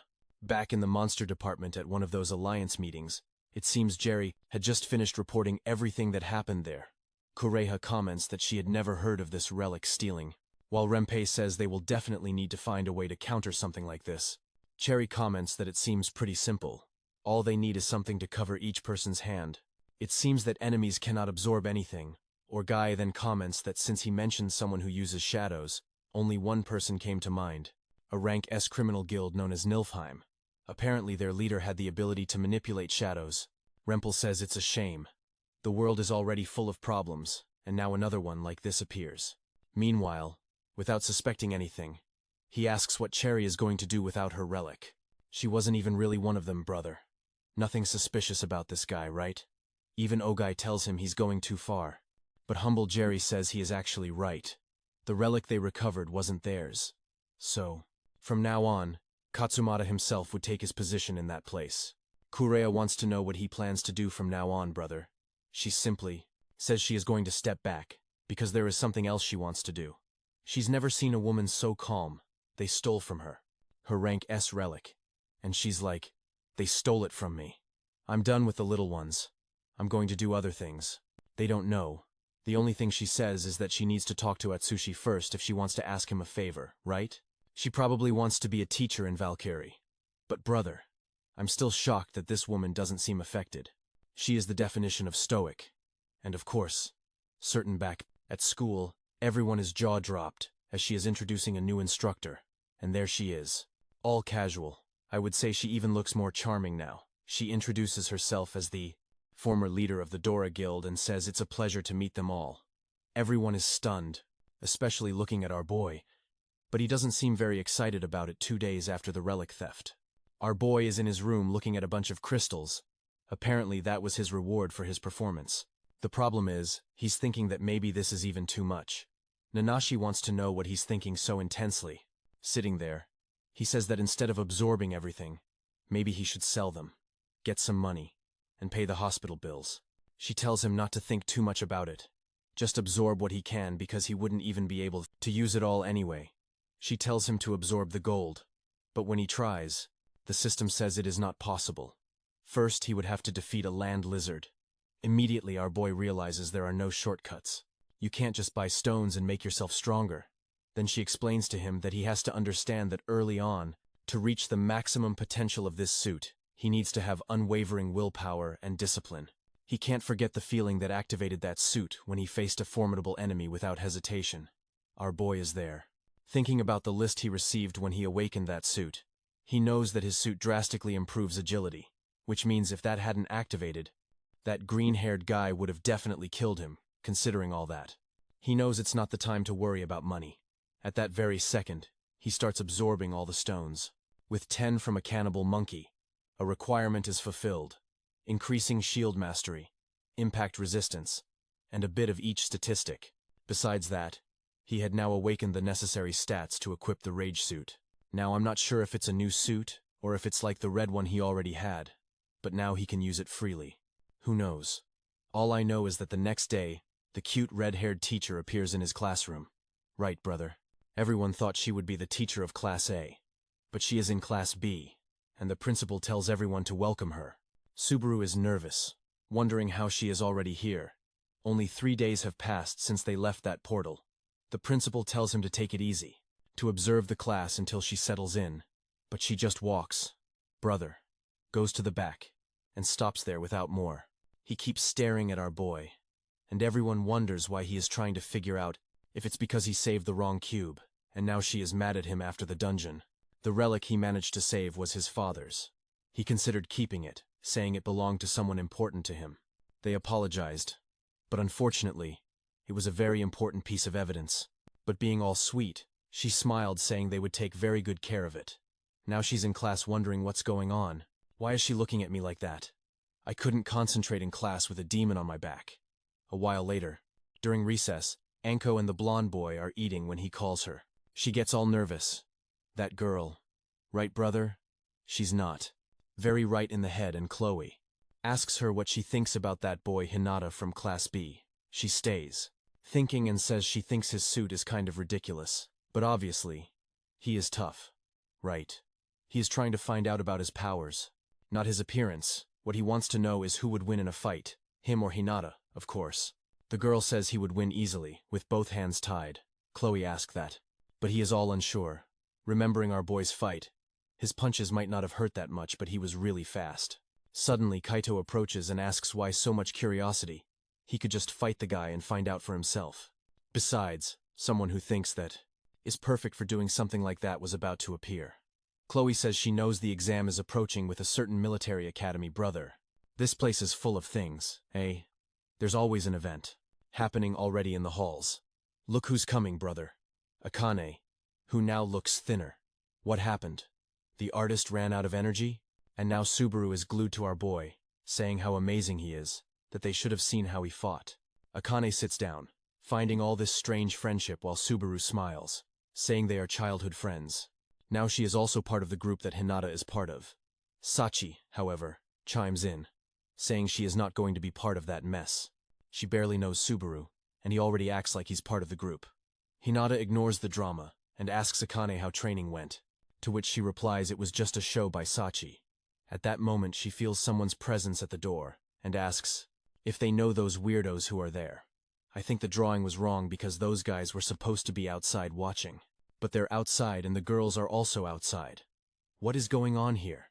Subaru comments that curiously, those guys don't seem to be watching Hinata like that woman did in the morning. So, the two enter the classroom saying that since they noticed them, it made no sense to keep hiding. Sachi comments that it's a guy named Bieber. One of the strongest students in Class A approaches our boy and asks if he is Hinata, saying he should join the Mana Equipment Research Team. There he could design any equipment he wanted within the academy. The girl with the hat is exaggerating, right? Saying it's amazing. She turns towards our boy and says that since he arrived at this place, his combat power went from 3 to 3 million. Clearly, these two are not very sane, and they are putting on a show to convince the boy. Akane is a bit confused, and Subaru comments that it is already too late for someone to come recruit. To that, Hinata is going to apologize, saying he's not interested, or when suddenly Cherry enters, saying he shouldn't make a decision so quickly. He should first take a look at the group before deciding. She's sure it will be valuable to him. Everyone is a bit confused, and Subaru is obviously not remotely interested in that after class. Bieber welcomes everyone, and as expected, it is indeed a Mana Equipment Laboratory. But our boy asks if they are the only members, and the guy says yes, introducing himself. And the girl with the hat says her name is Majoni Shikori from Class C. They had another member named Shuhagane. But yeah, the brother is no longer here. Our boy knows him, right? That guy went to rest. Bieber comments that as they know, their school is somewhat military style, which is why sports and things like clubs practically do not exist. And the few clubs that do exist are 100% focused on sports or combat. The only club that remotely seems cultural is this one. Subaru comments that if someone wants to lead a normal life, they probably shouldn't even be in this school. The two get a bit discouraged and agree, saying that's why they didn't even have an advisor. Our boy says right. That means their club isn't even official. Mao, crying, says they had one until mid-last year, but they lost it. With a lot of effort and persistence, they managed to keep the club, but things weren't looking good, and that's because Tsushima made it clear that they couldn't continue with a club of only 2 members. It was a waste of school resources. Akane already knows that's why they went after Cherry as soon as Mao arrived. However, she explains that Cherry said she would only accept if Hinata also joined. Wow. Our boy wants to know, right? Then why does she want him there? Suddenly she says it's because there is something she needs. She shows him that skill cube and explains that mana equipment are tools that receive energy from mana from the stones. Incredible. Some of these tools were strong enough to defeat otherworldly creatures. The problem is they were rarely used in real combat since everyone preferred to use relics, most of the equipment created. Nowadays, it was weaker than a one-star relic. In other words, worse than our boy when he was Saitama. From the deep internet, but by showing the cube, she believes that seeing it could mean they need new perspectives on how to use that type of item, the kind of equipment capable of making use of a relic that was stolen. It was information that had not yet been made public, but something had to be done to stop those people, and at the same time, it would show that those tools had unknown potential. The goal was that in the future, when monsters attacked, relics would not be the only way to face them. Mana equipment would also be essential. However, he says that's not all. The equipment also had a certain charm, and the piece that represented that perfection, brother.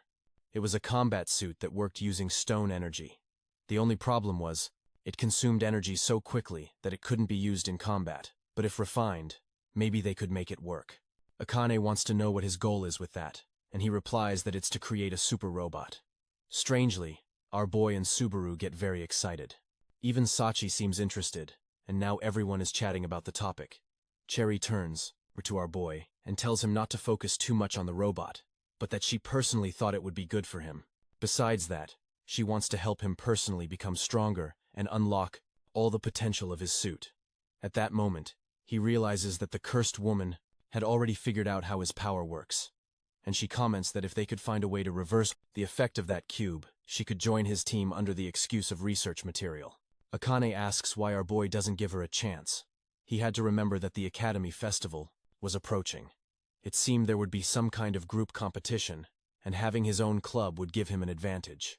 After all, he was the one who said he wanted to take every opportunity to prove his worth. And Nada, as always, goes into reflective mode, knowing this was an opportunity to prove himself. Diz is fine, or they can count on him from now on. Next scene, there he is inside the portal generated by Nanashi, another defeated creature. And he continues walking through the hallways as always, reaching this part tired but not having much difficulty.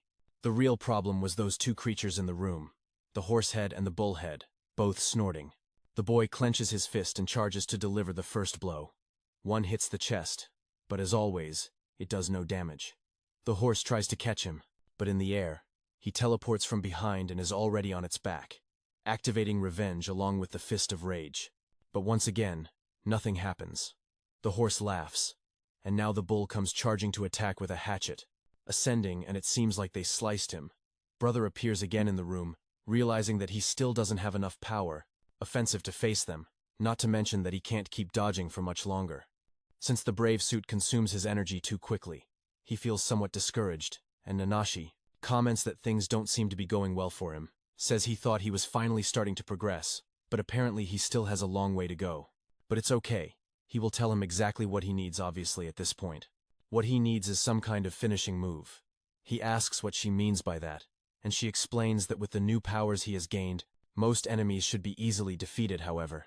That only applied to creatures he could damage or against highly durable and resistant monsters he had as little power as always. No matter how fast he is or how much he dodges, if his hits don't cause damage there's no way to win. Wants to know what the strategy should be. Should he go hunting again? Maybe gather points and improve his skills, put everything into strength, perhaps learn something powerful, or he just has no idea what to do. She says he's looking at things the wrong way. No matter what skill he acquires, they are all just extensions of the power granted by his relic. The real difference is in how he applies that energy. She tells him to remember Shizuku, says that girl is arrogant, but she understood how to maximize the power of her relic. What she could do was infuse energy, vital into any object.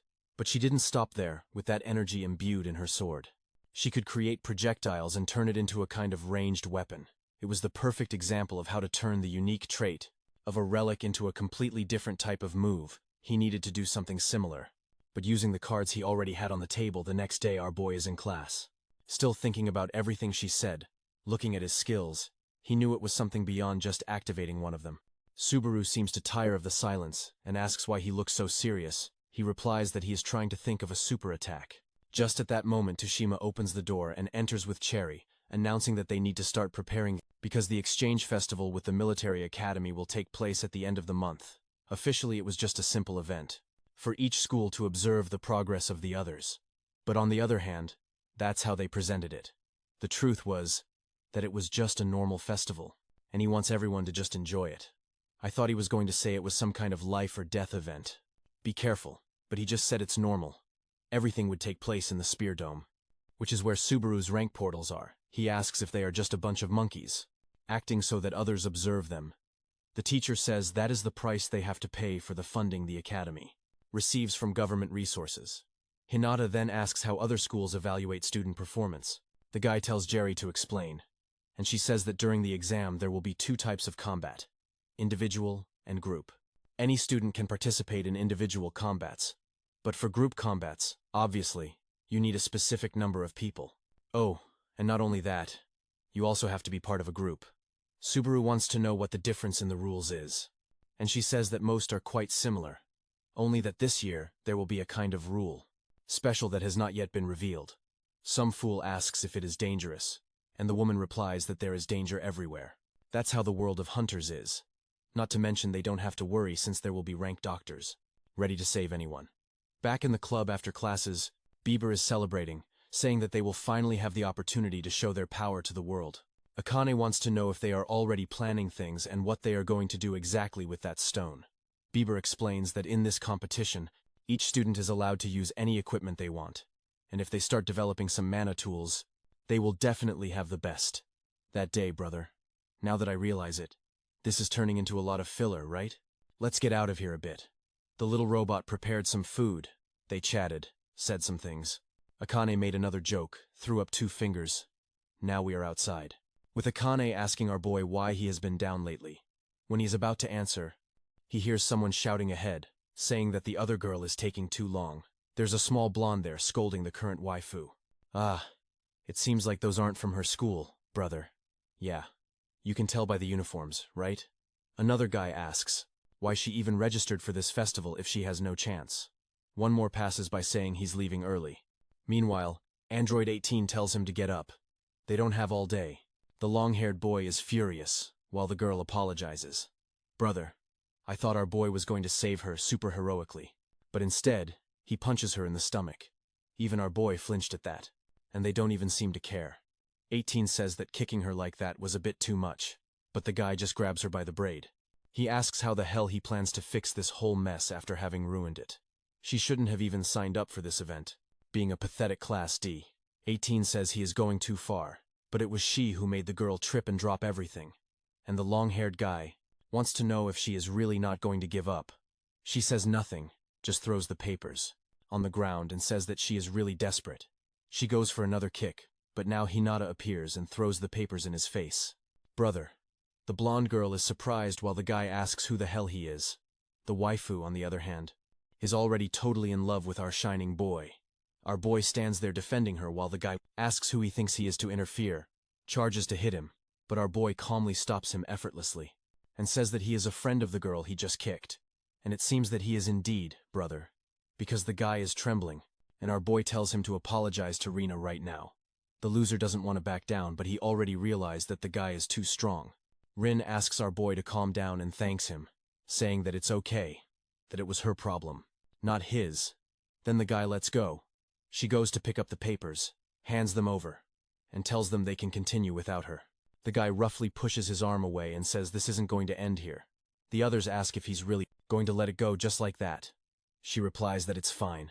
She doesn't want to lose points over something so trivial. Hinata is confused, asking what points she is talking about, and the girl with big eyes is already blushing, saying that, as always, she has a strong sense of justice. Look who's jealous, huh? Akane just watches the two chatting about him, joining Valkyrie. She jumps in asking how long they've known each other. Our boy explains that he has known Rin since childhood just like Shizuko. Akane asks if he knows her, and immediately Rin doesn't seem happy to hear Shizuko's name. She says that knowing she is one of the strongest in Valkyrie only shows that she is still trying to be the best, even though she was trash. Then she turns around saying she's leaving, but says she hopes to see Hinata at the festival later. In the club, the teacher finds out about the fight and asks if our boy gave each of them a clean hit and knocked everyone down. Weaver comments that according to the uniforms they must be from the Odin Military Academy, one of the few places that still uses a ranking system based on points, which is somewhat outdated. There wasn't much mystery, right, brother? The more points you had, the higher you were on the pyramid, and the better your classes and lessons were. The idea was to keep students in that kind of system, would make them compete and improve constantly. And the truth is that Odin did have many talented students compared to other schools. The problem was that with the way they did things, they didn't encourage teamwork at all, brother.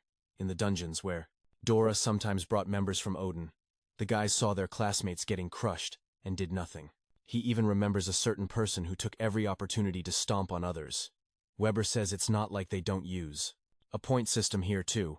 He thinks this school probably has as many bad people as Odin. Then he asks our guy if that friend he mentioned is part of the committee, and he says yes. Then Weber says to expect a very serious competition, because the students from Odin will do anything to earn points. The club members are all motivated, saying they are not going to back down because if they do well in this competition, they will receive more funding to grow the Hinata Club. However, he wonders if it's really going to be that difficult to beat those guys. Meanwhile, Rin was walking down the hallway and is about to run into Shizuko. One was walking towards the other. They exchange a glance and simply walk past each other. Rin turns around and calls Shizuko killer, who doesn't flinch at all, and only notices the uniform, realizing she is now at Odin. Maybe that's a good thing, she will finally have another chance to prove she was right. Then she enters the classroom to meet the rest of her academy people. The long-haired guy is already asking if she really thinks she is going to let that humiliation slide. Very well. Then let him say who that guy was and where she knows him from. She completely ignores him and only asks if the meeting has started or not. The furious guy tries to hit her from behind, but this time, she ducks and brother lands a punch on the chin that leaves him all twisted. She wipes her hand and says, "That was for that shield from before, bro." Poor guy just collapses there. I don't really know what just happened now, I'm confused. 18 is trembling, right? I don't understand why Rin got beaten up earlier. Then girl, why didn't you hit them at that moment to rescue her? Well, okay, it makes sense. The guy in front asks if she finally stopped pretending, as if she who dodged most of the attacks was really going to trip and drop some papers. It seems she was just pretending to be weak and clumsy. And brother, I thought that wasn't the case. But she says that exactly that. She says that just at that moment, someone she hadn't seen in a long time appeared in front of her. The guy says it's not a good move to deceive others in that way. But the conflictive one just says it's normal to want to seem vulnerable in front of someone you like. And now she is impressed. Hinata was much stronger than she expected. That's crazy, brother. None of them are right in the head. Akane is the only normal one. 18 is all confused, asking why she is so strong if she is in Class D. And the black-haired guy explains that she transferred mid-year. She just started earning points now. That's why she is still in such a low ranking. But her name is Rin Sakamini. And she likes to like this video.